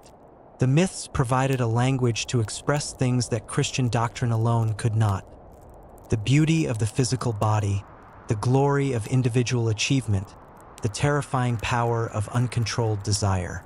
They offered a world both recognizably human and thrillingly transcendent, a world where the divine was immanent in nature and in human form. The Renaissance didn't just bring back the gods. It made them essential partners in the project of understanding what it meant to be human in a rapidly expanding and changing world. The silence of the medieval centuries was broken by a chorus of voices: artists, poets, philosophers, all speaking the names of Zeus, Apollo, and Athena with a new, revolutionary fervor. The fervor of the Renaissance could not be contained within Italy's borders. It spread northward, and the myths traveled with it, adapting to new cultural climates. In Germany, Albrecht Dürer's engravings brought a Northern Renaissance sensibility to classical subjects. His Apollo and Nemesis are not the idealized beings of Mediterranean art but powerful, almost earthly figures, rendered with meticulous Gothic detail. His The Night, Death, and the Devil evokes not a Greek hero, but a Christian Stoic facing moral darkness. Yet the prince's symbolic depth owes much to the allegorical tradition of myth. In the Low Countries, painters like Peter Bruegel the Elder embedded mythological themes within bustling, vernacular landscapes. His landscape with the Fall of Icarus is the ultimate expression of the myth's ironic tragedy. The boy plunges unnoticed into the sea, a tiny splash in the corner of a vast, busy world where a plowman focuses on his furrow and a ship sails calmly on. The moral is clear and humanistic. Individual tragedy is absorbed by the indifferent, ongoing rhythm of daily life. The myth is no longer about the god's cruelty but about human insignificance and the world's apathy. Meanwhile, in France, the myths became tools of royal propaganda. The Palace of Versailles was a temple to this new secular religion. The Sun King, Louis XIV, explicitly identified himself with Apollo, the god of light, arts, and order. His court was Olympus, his ministers lesser gods. The vast gardens, designed by André Le Nôtre, were populated with marble statues of classical deities, each allegorical group designed to reflect the king's glory and wisdom. Here, myth was not just art. It was political theater, designed to awe subjects and diplomats into submission by linking the Bourbon monarchy to the divine right of ancient heroes and gods. This political appropriation was not limited to monarchy. The emerging nation-states of Europe all used myth to craft their own origin stories. The Tudors in England traced their lineage back to the Trojan Brutus, a descendant of Aeneas, thereby giving their dynasty an antiquity equal to Rome's. Myth became the language of power, the DNA of nations, providing a deep, pseudo-historical legitimacy that mere chronology could not offer. By the end of the Baroque period, the myths had been utterly transformed. They were no longer the feared pagan stories of the Middle Ages, nor were they solely the artistic muses of the Renaissance. They had become versatile, sophisticated instruments, used for philosophical inquiry, political legitimization, and profound artistic expression. They were the shared vocabulary of a continent defining itself, a mirror in which Europe saw both its idealized past and its ambitious future. The stage was now set for the greatest test of their resilience, the Age of Reason, which sought to dismantle all superstition. Yet, as ever, the myths would find a way to endure. The Age of Reason, with its fierce light of logic and empiricism, seemed like the final sunset for the gods of Olympus. Philosophers like Voltaire and David Hume wielded satire and skepticism like weapons, dismissing the myths as childish superstitions, the products of a primitive and unenlightened mind. To them, the thunder was not Zeus's anger but an electrical discharge. The changing seasons were not the grief of Demeter but the tilt of the Earth's axis. The myths were relegated to the nursery, becoming mere children's stories, colorful but ultimately false. Yet, even in this harsh new climate, the stories did not die. They simply retreated to more fertile ground, the human mind itself. Just as the Romantics would soon use them to rebel against cold rationality, the myths found a new purpose in the emerging science of psychology.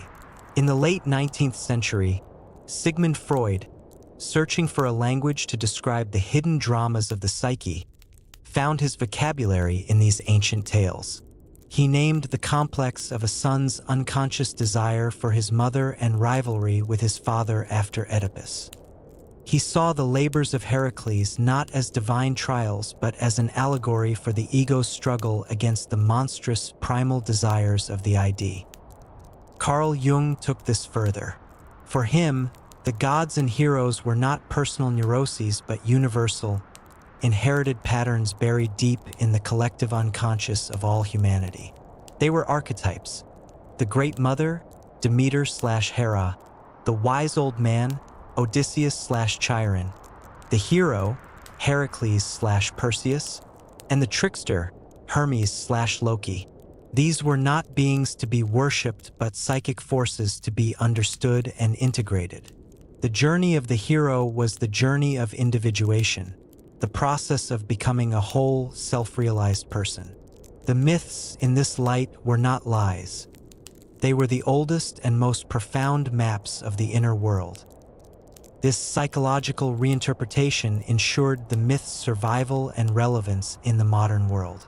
They were no longer about explaining the external cosmos, but about navigating the internal one. The oracle's cry was replaced by the psychoanalyst's interpretation. The descent into the underworld became a journey into one's own repressed memories and trauma.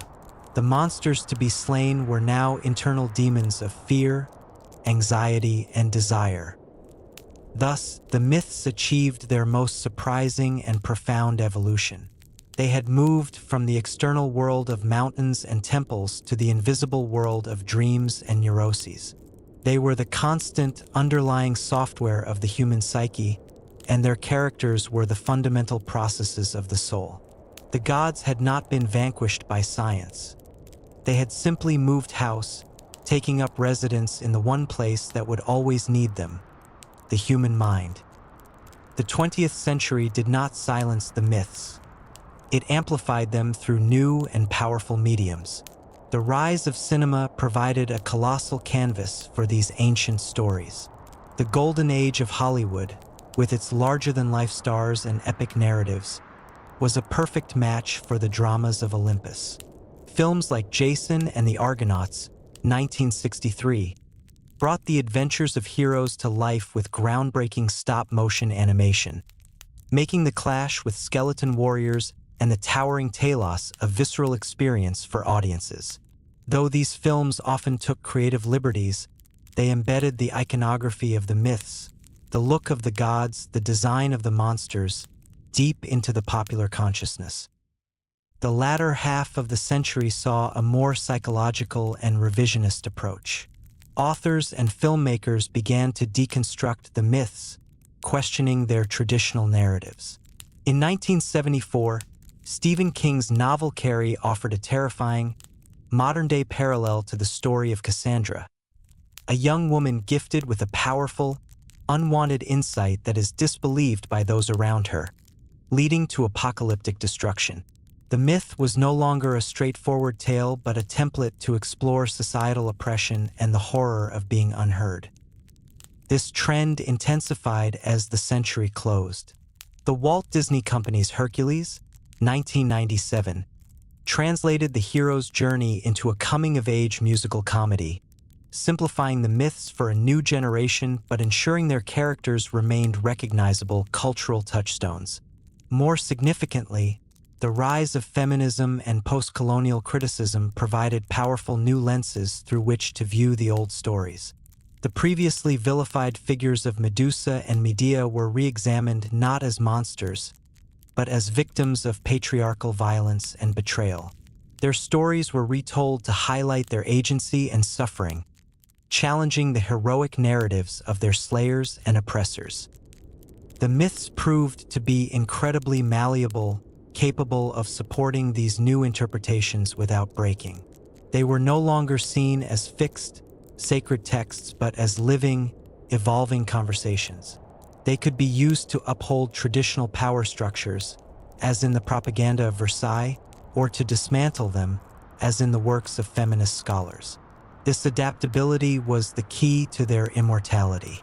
They were a language, and like any language, they could be used to tell old lies or to speak new truths. As the world globalized, these stories, born in the small city-states of Greece, proved they could speak to universal human experiences that transcended time, culture, and ideology. They were ready for their next greatest transformation: the digital age. The digital age did not diminish the myths. It democratized and fragmented them, allowing for a proliferation of retellings and reinterpretations on a global scale. The internet became a vast, modern-day agora where these ancient stories were endlessly discussed, deconstructed, and remixed. Fan fiction archives like Archive of Our Own host thousands of stories that reimagine the myths, turning Persephone's time in the underworld into a passionate romance, or exploring the camaraderie among the diverse crew of the Argo. Here, the myths are not preserved under glass but are living, breathing narratives shaped by the collective creativity of millions. This participatory culture found its most impactful expression in the young adult literature boom. Rick Riordan's Percy Jackson and the Olympians series, 2005, did something revolutionary. It made the myths immediate and relatable for a new generation. By placing demigods in modern American middle schools, he transformed distant, marble figures into characters with ADHD and dyslexia, whose ancient struggles mirrored the challenges of modern adolescence. The series' massive success spawned a multimedia franchise and, more importantly, created a gateway for young readers to engage with the original myths, fostering a renewed mainstream interest in classical mythology. Simultaneously, the world of video games offered an immersive, interactive way to experience these stories. Games like God of War, 2005, and its sequels presented a hyper-violent, visceral interpretation of the myths, allowing players to step into the sandals of Kratos as he battles gods and monsters. While criticized for their inaccuracies, these games captured the raw, brutal power of the ancient tales, their sense of divine caprice and mortal rage. More recently, games like Hades, 2020, have been praised for their nuanced storytelling, offering a sympathetic take on figures like Zagreus, Persephone, and Hades, and exploring themes of family dysfunction and reconciliation within a beautifully rendered underworld. This digital rebirth has ensured that the myths are no longer a static cultural inheritance but a dynamic, evolving conversation. They are memes, TikTok skits, webcomics, and online debates. They are analyzed by scholars using cutting-edge critical theory and reimagined by artists from every corner of the world. The gods have traded their temples for social media profiles, their oracles for algorithms. Yet, their stories retain their core power to explore the timeless, universal complexities of love, power, family, and identity. In the endless digital retelling, the myths have achieved a new kind of eternity, forever being rediscovered, recontextualized, and reborn for each new generation that needs them. The journey of these myths did not conclude with their digital reincarnation. Instead, they seeped even deeper into the foundational layers of global culture, becoming a universal shorthand for human experience. The very language we use is saturated with their presence. A Herculean effort, an Achilles' heel, a Pandora's box, a titanic struggle. These phrases are uttered daily by people who may never have read a line of Homer, yet they effortlessly convey complex ideas because the archetypes are buried in our collective consciousness. This pervasive influence extends into the highest echelons of science and exploration. Space probes and missions continue to bear the names of gods and heroes, not out of superstition, but as a tribute to the scale of human ambition. The Voyager spacecraft, carrying its golden record of human achievement into the interstellar void, is a modern-day Argo, journeying into the ultimate unknown. The International Space Station, a collaboration of nations, orbits Earth like a miniature, harmonious Olympus, a testament to a shared human endeavor that transcends ancient conflicts. In the realm of psychology and self-help, the myths have found a new, practical application. The hero's journey, as outlined by Joseph Campbell, has become a blueprint for understanding personal growth and transformation. Therapists use the story of Orpheus to discuss grief and the danger of looking back, or the tale of Icarus to explore the balance between ambition and hubris. The myths are recognized not as historical accounts, but as narrative representations of internal psychological processes, making them invaluable tools for healing and self-understanding. Thus, the myths have completed a vast circular journey. They began as explanations for the external world, the sun, the seasons, the storms. They became the foundation of religion, art, and literature. They were rationalized, criticized, and psychoanalyzed.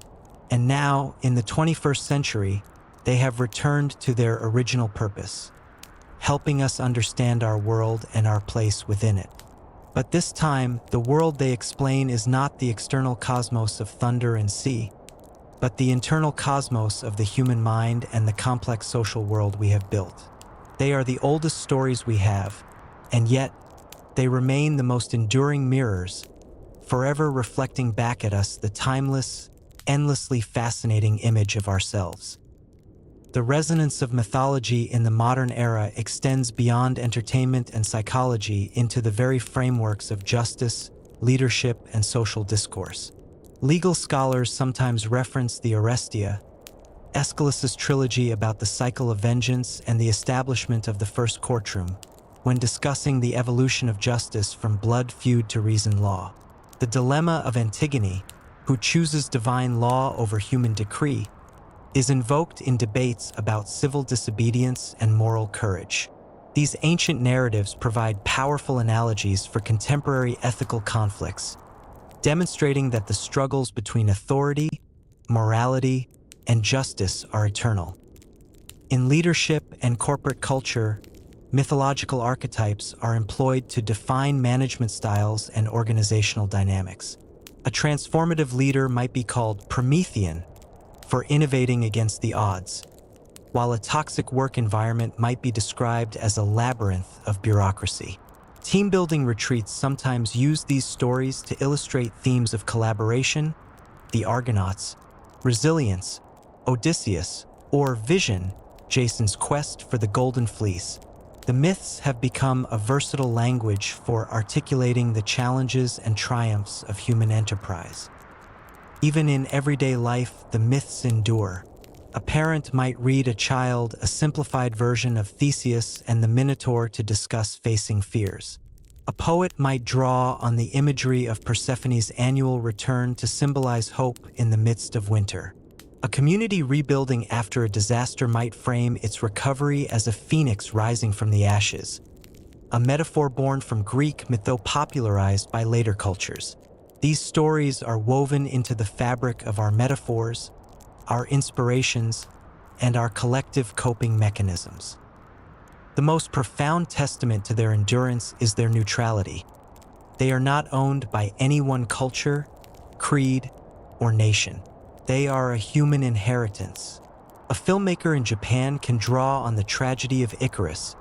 A novelist in Nigeria can reimagine the fury of Medusa, and a musician in Brazil can compose an ode to the loneliness of Atlas. The myths belong to everyone, and in this global exchange, they grow richer, adapting to reflect an ever-widening array of human experiences. In the end, the gods do not need temples. They have found a permanent home in the stories we tell, the lessons we learn, and the ways we strive to understand our lives. They are no longer figures on a mountain, but voices in our heads, characters in our dreams, and patterns in our behavior. The myths began around campfires, and now they flicker on screens across the world, but their purpose remains unchanged: to illuminate the dark, to give form to the chaos, and to remind us that every human life, in its own way, is an epic waiting to be told. The influence of mythology extends beyond metaphor and into the concrete systems that shape our modern world. Consider the field of astronomy, where the names of planets, moons, and constellations preserve these ancient stories in the heavens. Jupiter's moons, Io, Europa, Ganymede, Callisto, are named for the god's lovers and companions, a celestial reminder of his myths. The constellation Orion forever hunts across the night sky, while Cassiopeia sits bound to her chair in stellar punishment. These names are not merely historical curiosities. They are a lasting testament to how deeply these narratives are woven into humanity's attempt to map and understand the cosmos. In technology and innovation, mythological references abound. The Apollo program, which carried humans to the moon, took its name from the god of knowledge and light, symbolizing a quest for enlightenment through exploration. Amazon, the global marketplace, evokes the fierce and independent warrior women of myth, suggesting strength and vastness. The very language of technology, cyber, derived from cybernets, steersman, evokes Odysseus piloting his ship through unknown waters, ties our digital age to ancient themes of journey and mastery. Social movements, too, draw power from these old stories. The figure of Medusa has been reclaimed as a symbol of feminine rage and resilience against patriarchal violence, her image transforming from one of terror to one of empowerment. Environmental activists might frame their cause through the lens of Erysichthon, the man who dared to cut down a sacred grove and was punished with insatiable hunger, a myth that speaks to the consequences of violating nature. These stories provide a deep, cultural groundwork for contemporary struggles, lending them weight and narrative power. Even in education, mythology remains a cornerstone. It is taught not as mere folklore, but as a critical key to understanding Western art, literature, and thought. To appreciate Shakespeare, Milton, or Joyce, one must understand their mythological references. To comprehend the themes of a Renaissance painting or a Baroque sculpture, one must recognize the gods and heroes depicted. The myths are a prerequisite for cultural literacy, a bridge connecting generations of creators and thinkers. And so, the stories persist not as relics, but as living, evolving entities. They are analyzed by AI algorithms for patterns in storytelling, sampled in electronic music, and referenced in political speeches.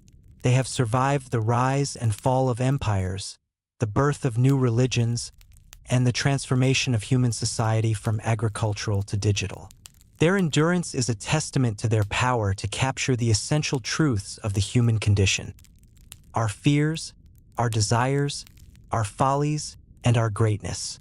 They remind us that while our world has changed beyond recognition, the human heart has not. We still love, strive, and suffer as intensely as any hero or goddess, and we still need stories to make sense of it all. The myths are our eternal mirror, and as long as humanity endures, we will never stop gazing into it. Of course, the story of the myths is the story of human consciousness itself, and it has no end. As we move deeper into the 21st century, the narratives continue to mutate, finding relevance in the most pressing issues of our time.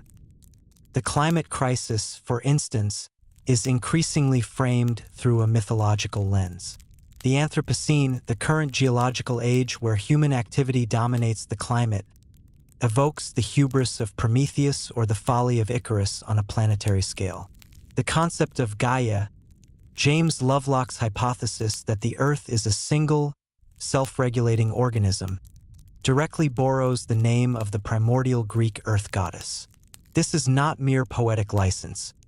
It is an attempt to use the deep, cultural resonance of these stories to convey the unprecedented scale of environmental change and humanity's role within it.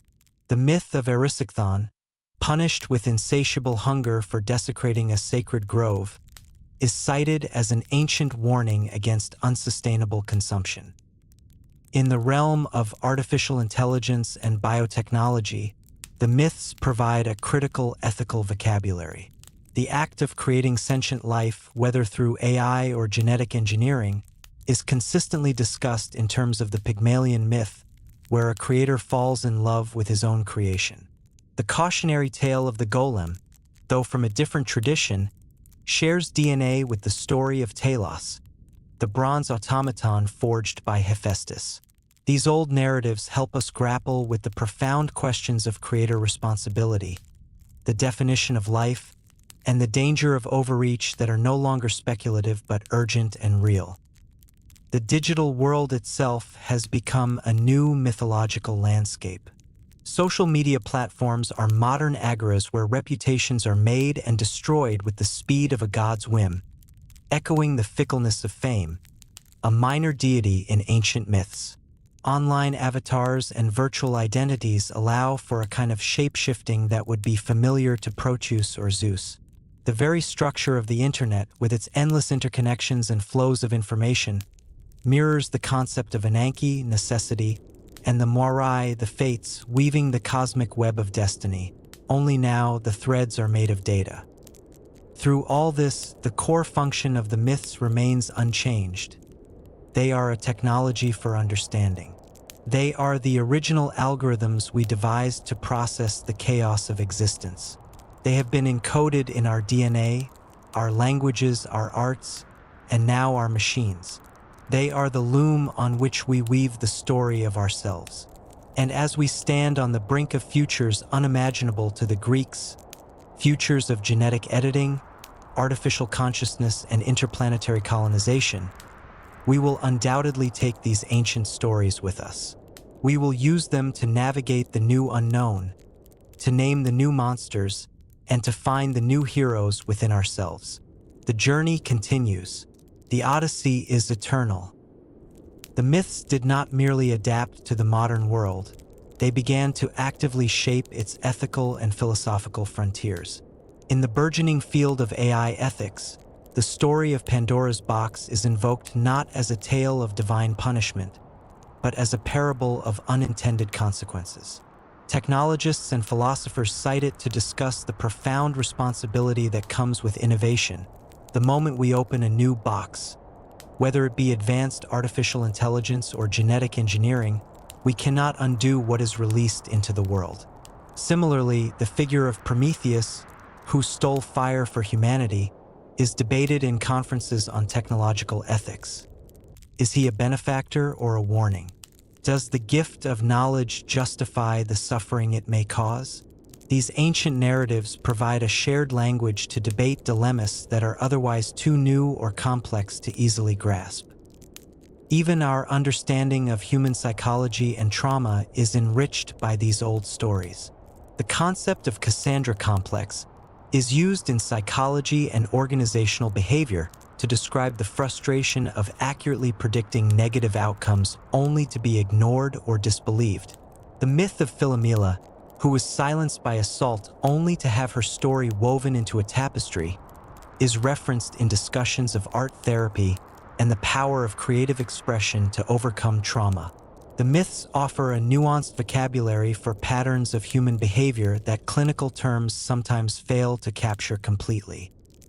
On a global scale, the myths serve as a rare common currency in an increasingly fragmented world. The Chinese video game Aegean Sea immerses players in the Trojan War, while Indian authors like Amish Tripathi retell the stories of Shiva through a lens that blends mythology with modern adventure. In Mexico, the muralist Diego Rivera incorporated figures like Quetzalcoatl alongside Prometheus, weaving together indigenous and classical myths to tell a universal story of creation and rebellion. This global exchange does not dilute the myths. It cross-pollinates them, creating new hybrid stories that speak to an interconnected humanity. Ultimately, the true power of these stories lies in their fundamental humanity. They are not about perfect, remote gods, but about beings who embody our best and worst traits. Zeus's authority and his infidelity, Hera's loyalty and her jealousy, Athena's wisdom and her ruthlessness.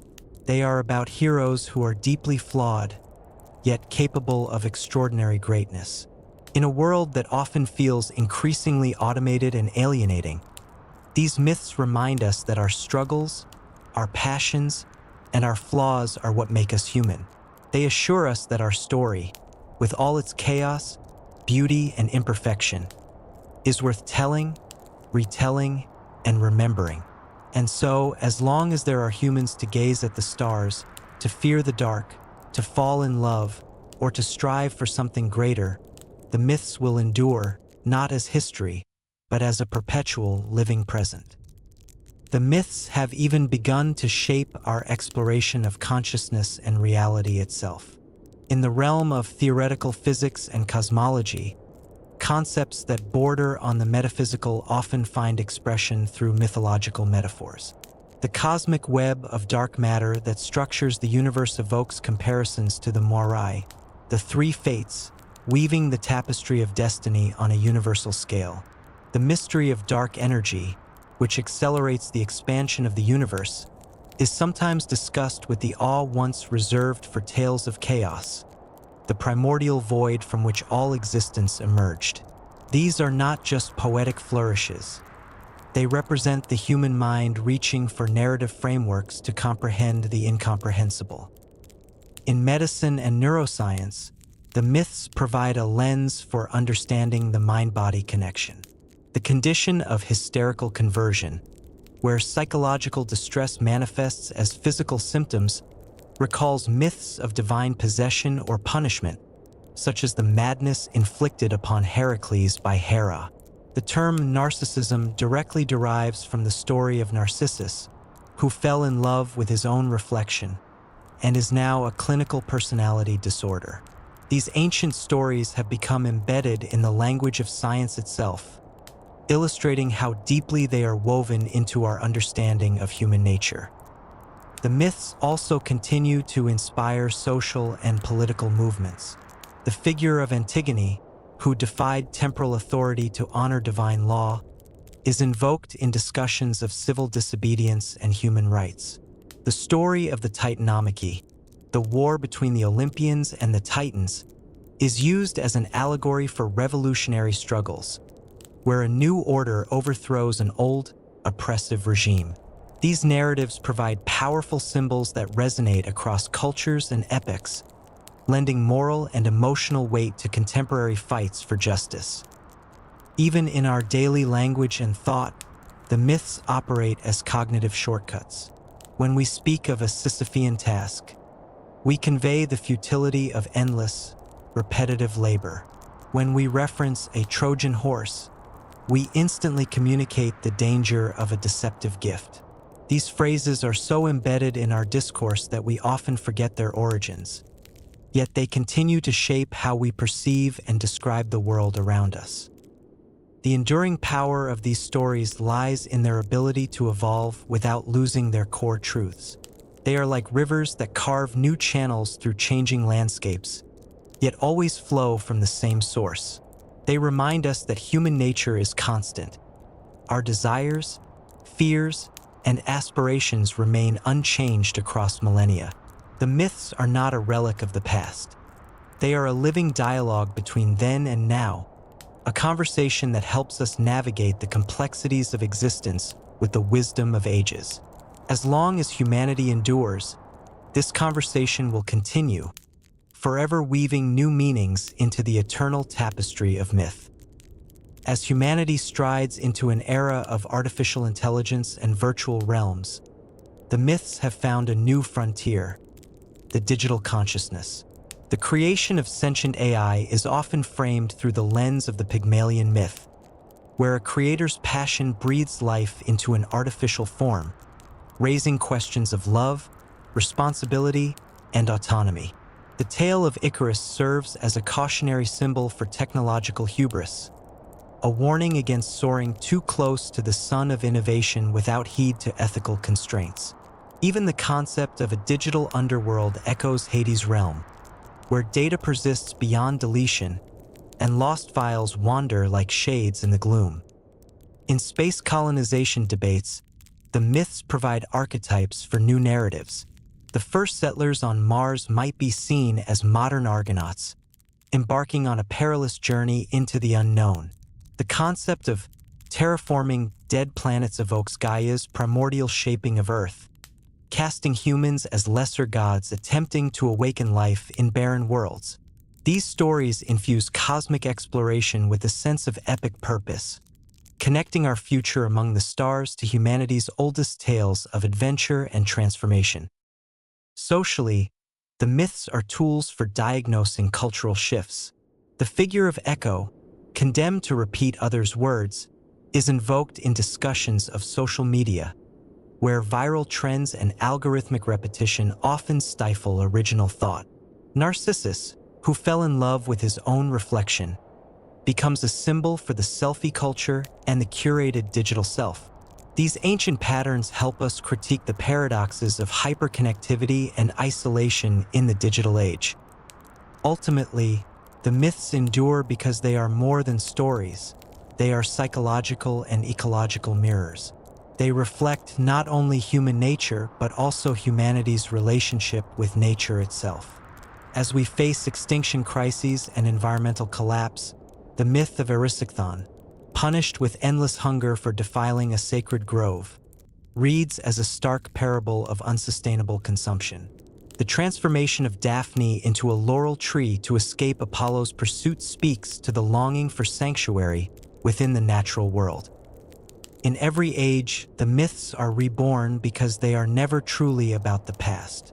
They are about the perpetual now, the human condition in all its beauty, terror, and complexity. They are the language we use to ask the oldest questions. Who are we? Why are we here? How should we live? And as long as those questions persist, the myths will remain, not as answers, but as companions in the endless journey of seeking.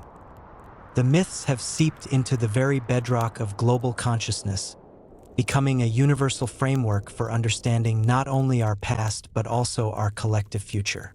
In an age of artificial intelligence, the story of Talos, the bronze automaton crafted by Hephaestus to protect Crete, is no longer mere legend but a prescient narrative about creating life to serve humanity, and the inherent dangers when such creations surpass their intended purpose. Similarly, the tale of Prometheus, who defied the gods to gift humanity with fire, is invoked in ethical debates surrounding technological advancement. When does innovation become hubris? What price are we willing to pay for knowledge? These stories also shape our approach to environmental crises. The figure of Gaia, the primordial earth goddess, has been adopted by the modern ecological movement to symbolize the interconnectedness of all life and the fragility of our planet.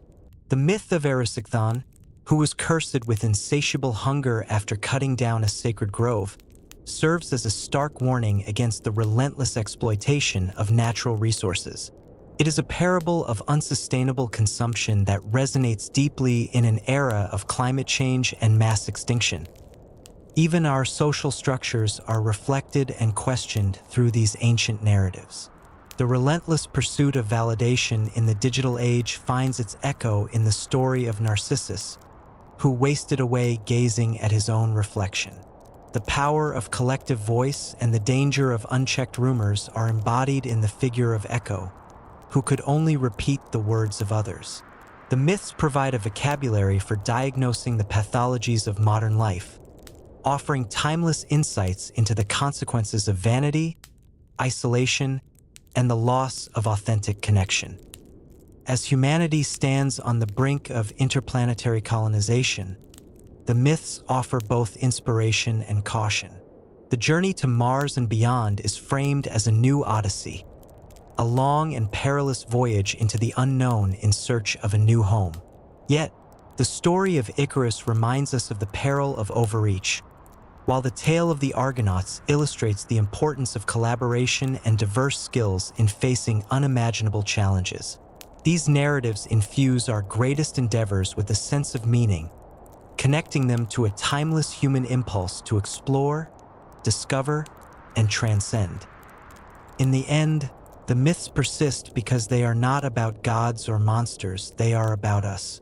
They are the distilled wisdom of countless generations, reflecting our deepest fears, our highest aspirations, and our eternal struggle to find balance between ambition and humility, innovation and reverence, individuality and community. They are the mirror in which we see ourselves, and the compass that helps us navigate the complexities of existence. As long as humanity endures, these stories will continue to be told, retold, and reimagined, for they are the eternal song of what it means to be human. The resonance of mythology extends beyond Earth, shaping how we conceptualize our future among the stars. Planetary scientists and astronomers still name celestial bodies after these ancient figures: Jupiter's volcanic moon Io, Neptune's tempestuous Triton, the dwarf planet Eris, weaving the old stories into the fabric of cosmic exploration.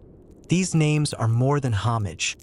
They are a symbolic language connecting human curiosity to the vast, unknown wilderness of space. The New Horizons mission to Pluto carried an ounce of Clyde Tombaugh's ashes, the discoverer of Pluto, echoing the hero's journey into the underworld, a modern-day Orpheus venturing beyond the known. In medicine, the myths live on in the language of healing and affliction. The term Achilles tendon anchors a hero's vulnerability in human anatomy. Oedipus complex and narcissism are clinical concepts rooted in ancient narratives, proving that these tales diagnose the soul as deftly as physicians diagnose the body. Even the caduceus, Hermes' staff, entwined with serpents, remains a symbol of medicine, though its origins lie in commerce and trickery, a reminder that healing and communication are intertwined. Social movements continually draw power from these archetypes. The #MeToo movement found a voice in Medusa, reclaiming her as a symbol of survival rather than monstrosity. Environmental activists invoke Gaia as a rallying cry for planetary stewardship. Protesters in pursuit of justice channel Antigone's defiance, choosing moral law over human decree. These stories provide a deep, cultural bedrock for contemporary struggles, framing them not as fleeting issues but as eternal human battles. Even in technology, the myths define our ambitions and anxieties. We fear creating a Trojan horse in our code, warn of Pandora's box when unleashing new artificial intelligence, and strive for Herculean feats of engineering. Silicon Valley speaks of disruption with the fervor of titans challenging Olympians, a modern titanomachy fought with algorithms instead of thunderbolts. The true immortality of these myths lies in their adaptability. They are not rigid relics but living, evolving conversations. Each generation finds its own meaning within them, whether seeking psychological insight, ecological wisdom, social justice, or technological ethics. The gods have left Olympus, but they dwell in our laboratories, our literature, our protests, and our dreams. They remind us that our modern world, for all its advances, still turns on ancient themes: power and justice, love and loss, creation and destruction. And so the stories continue, not as history, but as breathless, ongoing epics, waiting only for us to listen and to add our own verses. In the quiet spaces of modern life, the therapist's office, the classroom, the artist's studio, the myths are still breathing. A child afraid of the dark is told about Nyx, the gentle night, and how her stars watch over the world. A poet writes of grief using Persephone's annual return from the underworld, not as a goddess, but as metaphor for how loss cycles through a life, leaving moments of light even in the deepest sorrow. A programmer names a complex algorithm the labyrinth, and in doing so, acknowledges that some problems require both logic and intuition to solve, much like Theseus with his thread. These stories have become a quiet, shared language of comfort and understanding. They live in the small rituals, a couple planting pomegranate seeds in a garden as a private nod to enduring love, a team naming their project Argo to symbolize a collective journey into the unknown. They are no longer grand public spectacles, but intimate, personal compasses.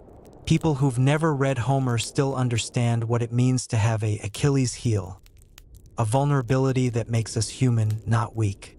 They sense the Odyssey in a long and difficult journey home, whether that home is a place, a person, or a state of mind.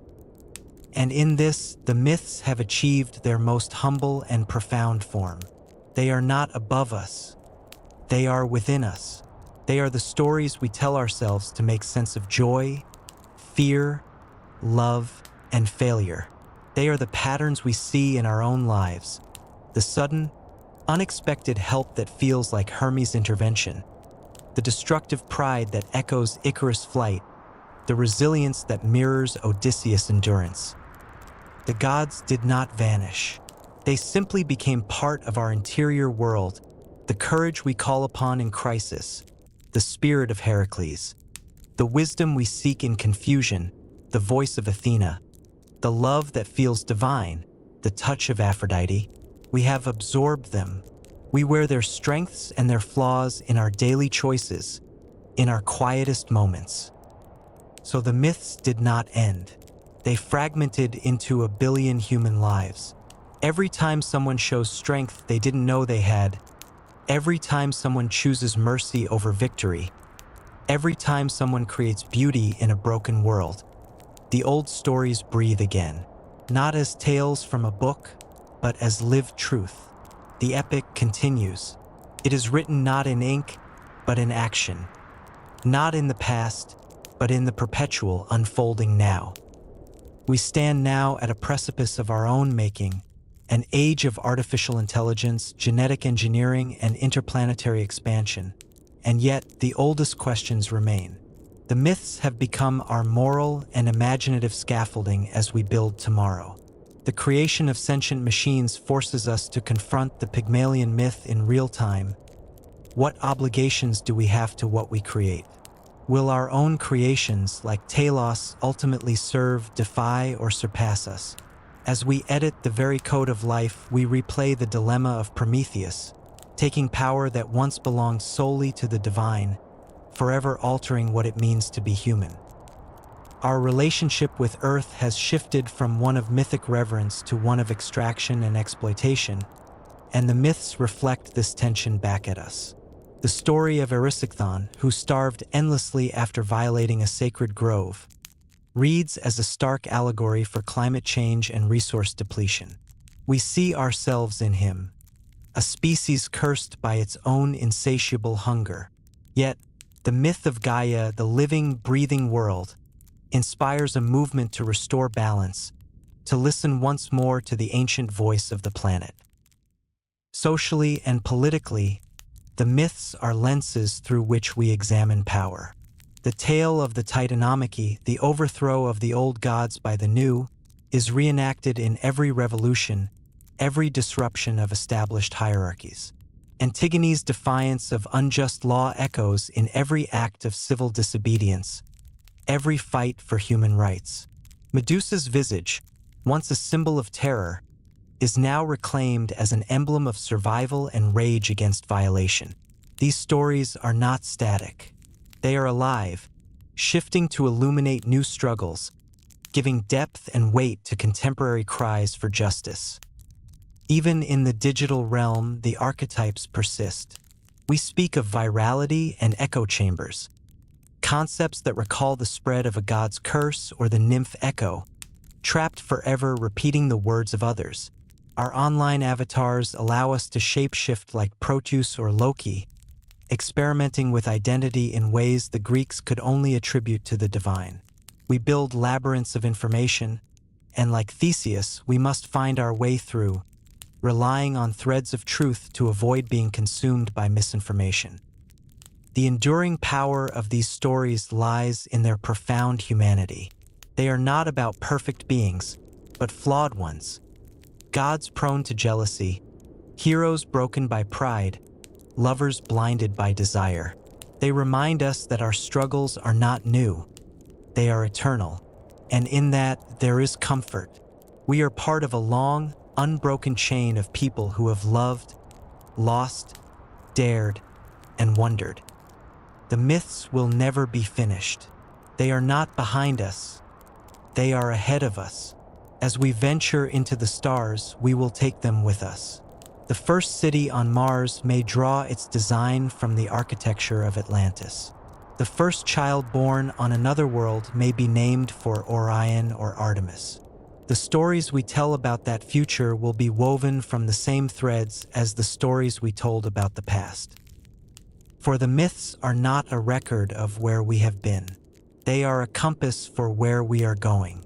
They are the map for the human soul, and that soul has just begun its journey.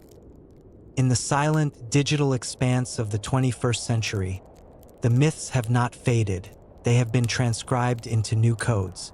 They live in the algorithms that shape our realities, in the virtual worlds we build, and in the collective dreams we share across networks.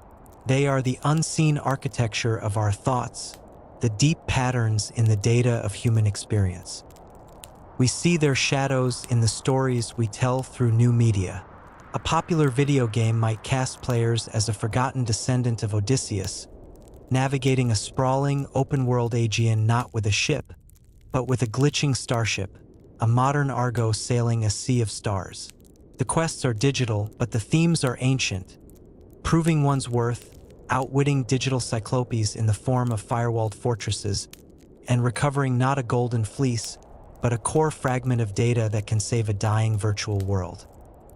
Social media platforms have become the new Mount Olympus, a realm where influence is power, and where modern figures are elevated to godlike status, only to be cast down with the fury of a scorned Hera when they fall from grace. A viral post can feel like a blessing from Hermes, moving with impossible speed across the world.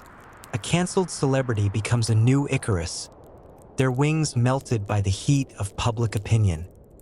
The myths also shape our understanding of intelligence itself. As we create artificial minds, we unconsciously model them on mythological blueprints. We fear creating a Pandora's box of uncontrollable code, hope for a Galatea brought to life through our programming, and worry about the narcissism of systems trained only on their own data, a digital echo doomed to repeat without understanding. Even our climate crisis is framed through these ancient stories. We speak of Gaia's fever, of seeking a new balance with a world we have deeply offended. Activists embody the spirit of Prometheus, striving to bring the fire of awareness and change to a complacent humanity, often at great personal cost. The myth of Cassandra, the seer no one believed, feels painfully relevant in an era of scientific warnings met with indifference. Yet, for all their gravity, the myths remain a source of whimsy and wonder. Parents still name their children Athena and Orion. Constellations still ignite the imaginations of city-bound children who spot Orion's belt through light pollution. The planets still bear the names of gods, reminding us that our solar system is a grand, cosmic drama waiting to be explored. The true magic of these stories is their infinite adaptability. They are a language that requires no translation, a set of patterns that every human mind recognizes intuitively. They remind us that we are part of a continuum, that the people who first told these stories under the stars were asking the same questions we ask today. Asterisk, who are we? Why are we here? What do we owe each other? Asterisk. And so the myths continue. They are written in lines of code, in climate reports, in the names of new worlds, and in the quiet, courageous acts of ordinary people. They are not finished. They are being told right now, all around us, in every choice that echoes with courage, compassion, or curiosity. The gods are not dead. They are waiting in the next challenge we face, the next truth we speak, and the next future we dare to imagine. We have internalized the gods. Their stories are no longer tales we tell of distant beings. They are the narratives we use to understand our own inner lives. The battles of the Olympians are fought within our own minds. The struggle between reason, Athena, and desire, Aphrodite. Between our civic duty, Hera, and our restless ambition, Zeus. When we wrestle with a moral dilemma, we are facing the judgment of Minos, Rhadamanthus, and Aeacus in the courtroom of our own conscience. Our personal labyrinths are not made of stone, but of anxiety, fear, and complexity, and we must find our own thread to navigate them. This internalization has made the myths more powerful than ever. They are the framework for therapy, the subtext of self-help books, the hidden structure of our dreams. A person overcoming addiction might see themselves as Heracles cleansing the Augean stables, facing a seemingly impossible task that requires redirecting immense inner rivers of habit and pain. Someone learning to set boundaries might call upon the example of Athena, who valued strategic defense as much as righteous offense. On a societal level, the myths provide a shared language for collective trauma and healing. The concept of a collective underworld, a period of shared darkness and disorientation, like a pandemic or a natural disaster, resonates with the descent of Orpheus or Persephone. The eventual return to light and normalcy is not just a recovery. It is a catabasis and anabasis, a heroic journey through and out of the depths. Even our modern monsters are mythic. The relentless, soul-crushing nature of systemic injustice is a modern hydra. Cut off one head, and two more grow in its place. It requires not just strength, but fire and strategy to defeat. The feeling of being trapped in an inescapable cycle of debt or poor health is a personal minotaur, demanding a hero's courage and ingenuity to overcome. And so, the epic continues. It is not written in dactylic hexameter, but in the quiet, daily choices of billions of people. Every time a teacher inspires a child, they channel Chiron. Every time an activist speaks truth to power, they embody Prometheus. Every time a community comes together to rebuild after a disaster, they reenact the unity of the Athenians against the Atlanteans. The myths are not a relic to be studied. They are a living practice. They are a call to action, a reminder that the heroic is not found in the past or in fantasy, but in the potential for greatness within every ordinary person. The gods are not coming to save us.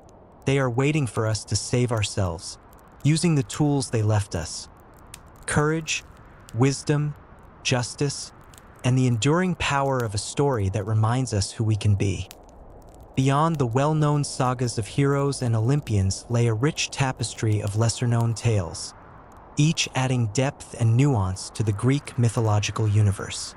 The tragic romance of Orpheus and Eurydice, for instance, served as a powerful allegory for the irresistible pull of love and the devastating finality of loss.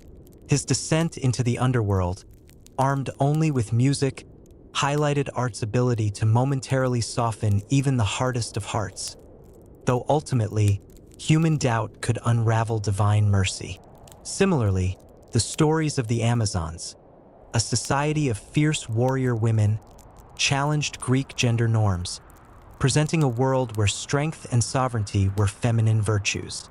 Their recurring conflicts with heroes like Heracles and Theseus revealed the tensions between patriarchal structures and matriarchal power, a theme that continues to resonate in modern discussions of gender and authority. The Romans, though they adopted Greek mythology wholesale, imbued it with their own values and sensibilities. Ovid's Metamorphoses stands as a masterful synthesis of these myths, reframing them through a lens of transformation, passion, and imperial irony.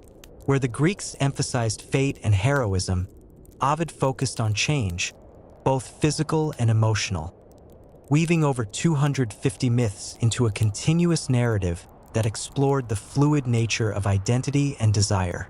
Through Ovid, characters like Arachne, Narcissus, and Phaeton gained new prominence, their stories becoming timeless metaphors for hubris, self-obsession, and reckless ambition. This Roman reinterpretation ensured the myth's survival into the Middle Ages and Renaissance, where they became foundational texts for European art and literature. In the contemporary world, these ancient narratives have been reclaimed to address modern struggles. The myth of Gaia, the personification of Earth, has been adopted by the environmental movement as a symbol of planetary interconnectedness and a call to restore balance with nature.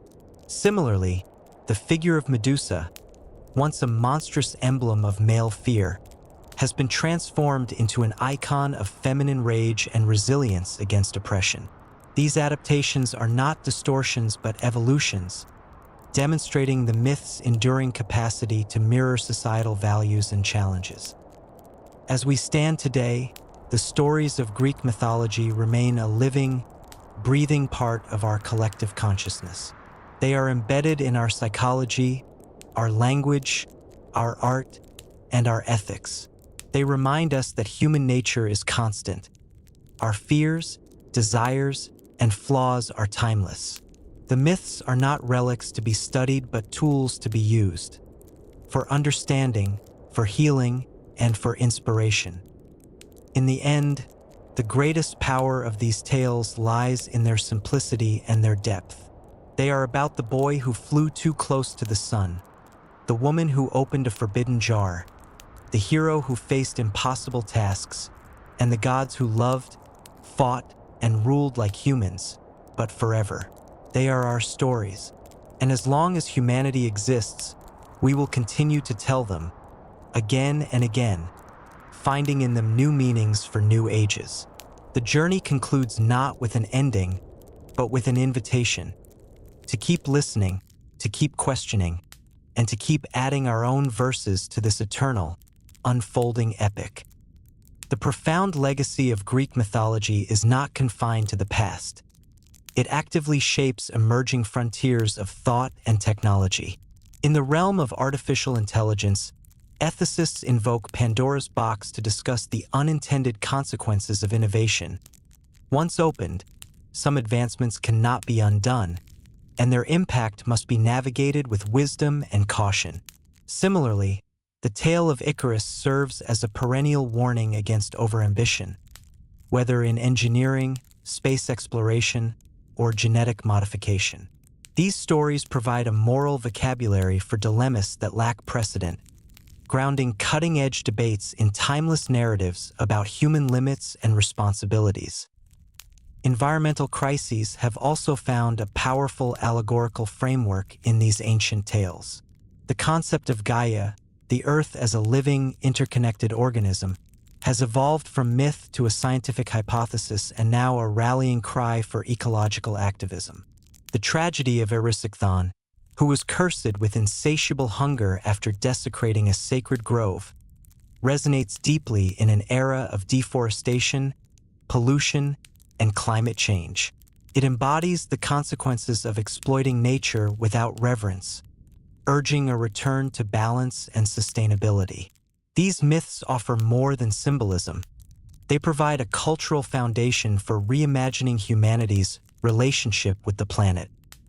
On a personal level, the myths continue to guide individual journeys of growth and resilience. The hero's journey, a pattern identified by Joseph Campbell and rooted in the adventures of figures like Odysseus and Heracles, has become a blueprint for storytelling and self-development.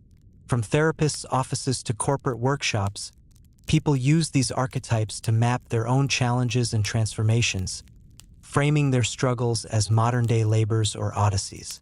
The myth of Persephone, who cycled between the underworld and the surface, offers comfort to those navigating grief or depression, symbolizing the possibility of return and renewal after periods of darkness. Even in popular culture, the myths are endlessly reinvented. Novels like Madeline Miller's Circe give voice to marginalized characters, exploring themes of agency and power from a fresh perspective. Films and television series reimagine ancient stories in futuristic settings, proving their flexibility and enduring appeal. Video games like Hades immerse players in interactive mythologies, blending narrative depth with player choice, a testament to the story's ability to engage and adapt across mediums. As we look to the future, a future of interstellar travel, artificial consciousness, and ecological uncertainty, the myths will undoubtedly accompany us. They are our oldest companions, offering wisdom, warning, and wonder. They remind us that our technological might must be tempered with ethical insight, that our ambitions should be guided by humility, and that our greatest adventures are still rooted in the fundamental questions of existence. What does it mean to be human? How do we live with one another and with our world? The answers evolve, but the stories remain, eternal mirrors reflecting the best and worst of ourselves back at us, not to condemn, but to enlighten. And so the conversation between past and future continues, forever renewed by the power of myth. The reach of these stories extends beyond Earth itself, shaping humanity's vision of cosmic exploration. When astronauts first set foot on the moon, they carried with them the spirit of Apollo, not merely as namesake of the mission, but as an archetype of knowledge, light, and the unyielding pursuit of understanding. The naming of celestial bodies, from Jupiter's volcanic moon Io to the distant dwarf planet Eris, continues this tradition, weaving mythology into the fabric of the universe we seek to map. These names are more than labels. They are narrative seeds planted in the cosmos, ensuring that even our farthest journeys remain tethered to our oldest stories. In medicine and science, mythological references persist as foundational metaphors. The term Achilles' heel describes a critical vulnerability in everything from cybersecurity to immunology. Herculean effort conveys monumental struggle in research labs and hospitals alike. The caduceus Hermes staff, entwined with serpents, remains a symbol of healing, bridging ancient symbolism with modern practice. These phrases do more than communicate. They connect contemporary challenges to timeless human experiences, providing comfort and context in moments of innovation and crisis. Social movements continue to draw power from mythological archetypes. The #MeToo era reclaimed Medusa as a symbol of survival and defiance against patriarchal violence. Environmental activists invoke Gaia as a call to ecological stewardship and interconnectedness. The figure of Prometheus, the rebel who brought fire to humanity, inspires technological ethicists and open-source advocates who believe knowledge should be liberated for the greater good. These narratives provide movements with depth, framing modern struggles as part of an eternal human quest for justice and meaning. Yet, perhaps the most profound evolution of these myths is their quiet integration into the personal, everyday lives of people around the world. A parent naming their child Atlas hopes they will carry their burdens with strength. A gardener planting pomegranates remembers Persephone's duality, life and death, joy and sacrifice. A team of engineers tackling a Hydra-like problem acknowledges that some challenges require more than force. They demand ingenuity and perseverance. The myths are no longer confined to books or museums. They live in our language, our decisions, and our dreams. They are the subconscious framework through which we interpret the world, a tool for finding meaning in chaos, courage in adversity, and connection across time. As we advance into an era of artificial intelligence, genetic engineering, and interplanetary colonization, these stories will not be left behind. They will adapt, as they always have, to help us navigate the unknown. The first city on Mars may draw architectural inspiration from the labyrinths of Crete. The first dialogue with an autonomous artificial intelligence may echo the cautionary tale of Talos. The myths will serve as both guide and warning, reminding us that progress without wisdom is perilous, and innovation without empathy is empty. In the end, Greek mythology is not a closed book but an open conversation, an ongoing collaboration between the past and the present, the divine and the human, the imagined and the real. It invites each generation to add its voice, to find new meanings in old tales, and to recognize that the greatest story ever told is still being written by us. The final measure of these myths lies not in their antiquity but in their timelessness. They have become a language of the human soul, spoken in the quiet courage of a nurse working through the night, in the determination of a student mastering a difficult subject, in the resilience of communities rebuilding after disaster. We may no longer believe in the literal existence of Zeus or Athena, but we recognize their spirit in acts of leadership and wisdom. We may not fear the Furies, but we understand the grip of guilt and the longing for redemption. These stories remind us that humanity's greatest struggles have always been internal: the battle against pride, the search for meaning, the effort to choose justice over power. Technology changes, societies evolve, but the human heart remains constant in its capacity for both greatness and frailty. The myths are a mirror held up to that heart, reflecting its complexities back to us with unflinching clarity. And so, as long as there are people who love, who strive, who fail, and who hope, the myths will endure. They will be retold in forms we cannot yet imagine, through virtual realities not yet invented, in languages not yet spoken, on worlds not yet discovered. They are our permanent inheritance, not as a weight from the past, but as a compass for the future. The gods have given us the stories. It is now our turn to live them. Of course, here is the continuation. This living dialogue with the myths ensures they are never static. They are constantly being challenged, reinterpreted, and infused with new perspectives. Post-colonial readings examine the voyages of Odysseus or Jason not as glorious quests, but as narratives of expansionism and cultural encounter, forcing a reckoning with the darker sides of these classic tales. Feminist scholars have resurrected the voices of figures like Medusa, Clytemnestra, and Philomela, transforming them from monstrous or passive victims into complex symbols of resistance against patriarchal violence. These critical examinations do not weaken the myths. They enrich them, adding layers of meaning and ensuring their relevance in a world increasingly concerned with justice, equity, and the deconstruction of old power structures. The digital age has democratized this process of reinterpretation. Online, communities of fans and scholars collectively create new narratives. A writer in Argentina might reimagine the story of Hades and Persephone as a critique of political power dynamics. A digital artist in South Korea might visualize the Furies as avatars of online justice, pursuing those who spread malice and misinformation. This global, collaborative storytelling echoes the oral traditions of ancient Greece, where each bard added their own details and emphases to a well-known tale, keeping it alive and responsive to its audience. Ultimately, the journey of Greek mythology is a story about the power of storytelling itself. It demonstrates that narratives are not mere entertainment. They are the vessels through which cultures preserve their wisdom, question their values, and imagine their futures. The myths have been our companions for millennia because they are ultimately about us, our psychology, our societies, our endless capacity for both creation and destruction.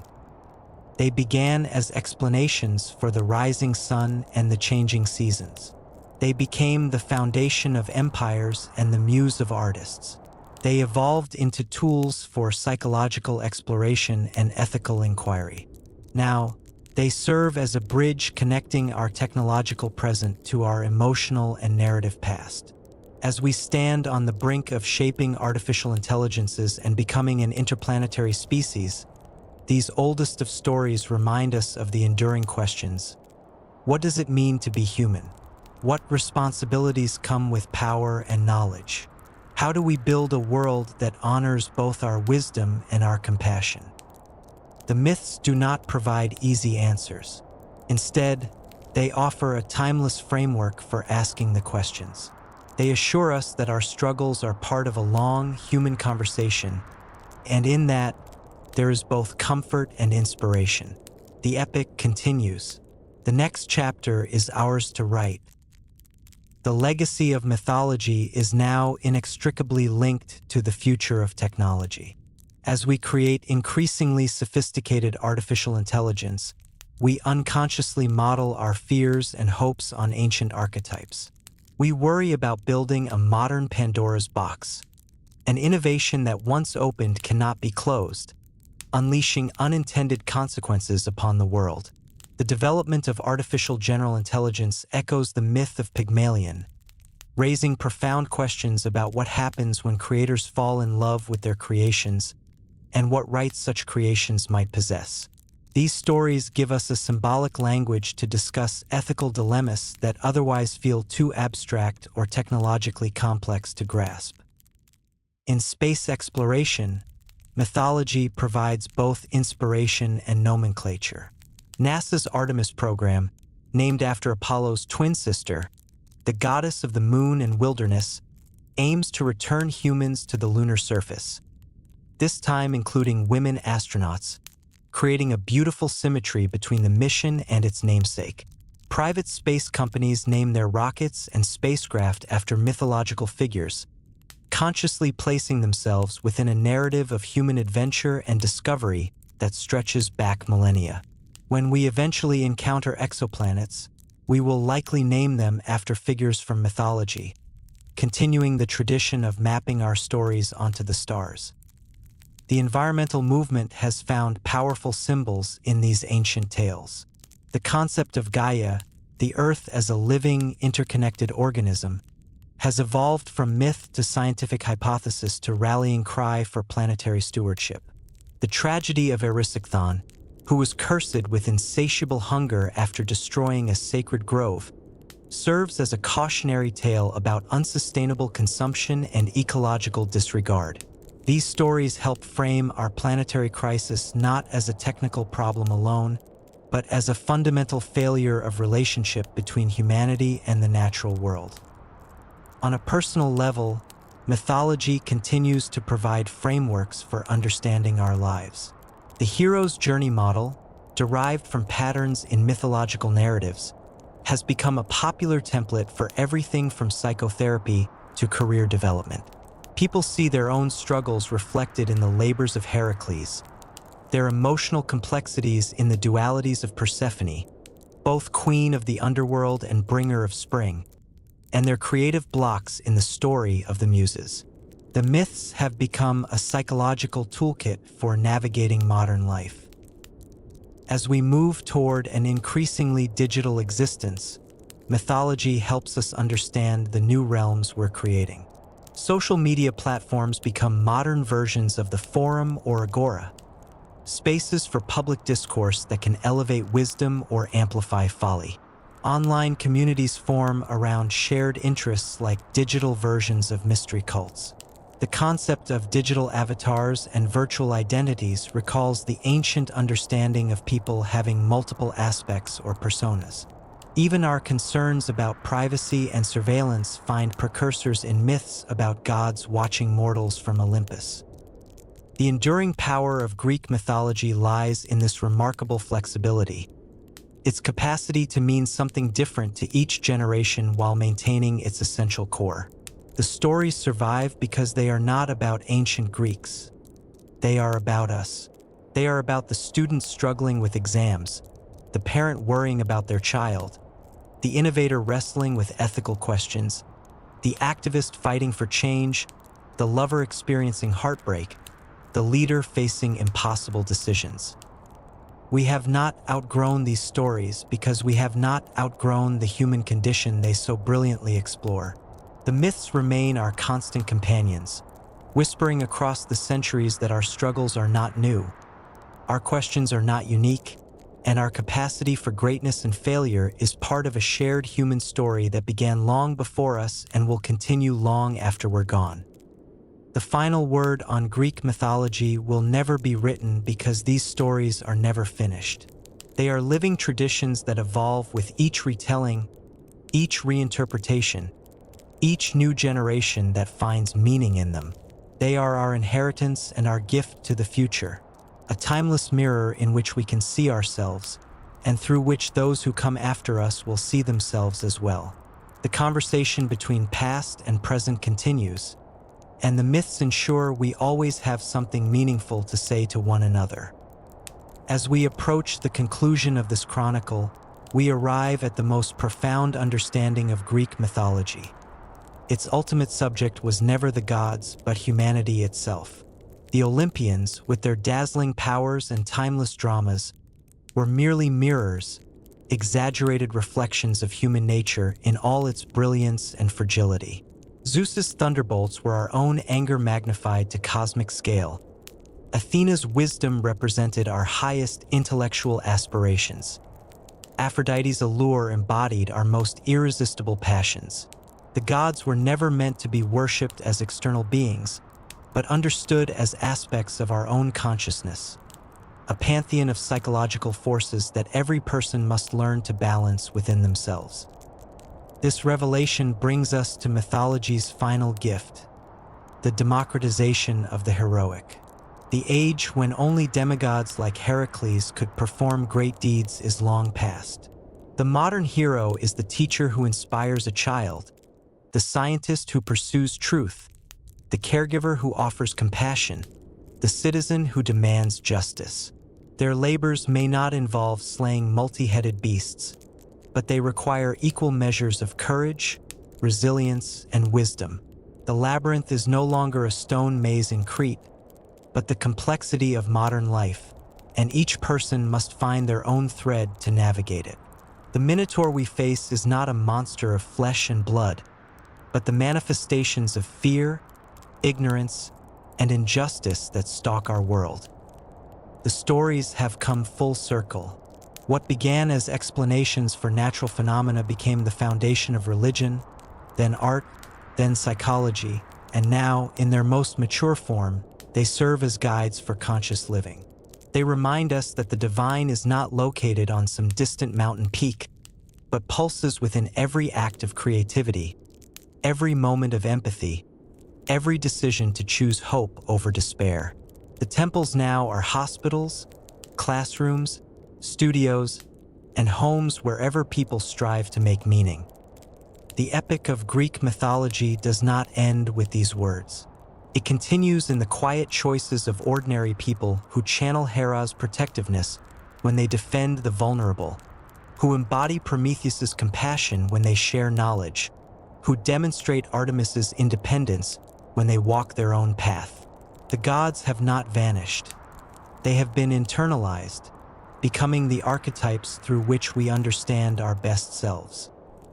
And so we pass these stories to you, not as relics to be preserved behind glass, but as tools to be used, as questions to be lived, as invitations to add your verse to the ongoing epic.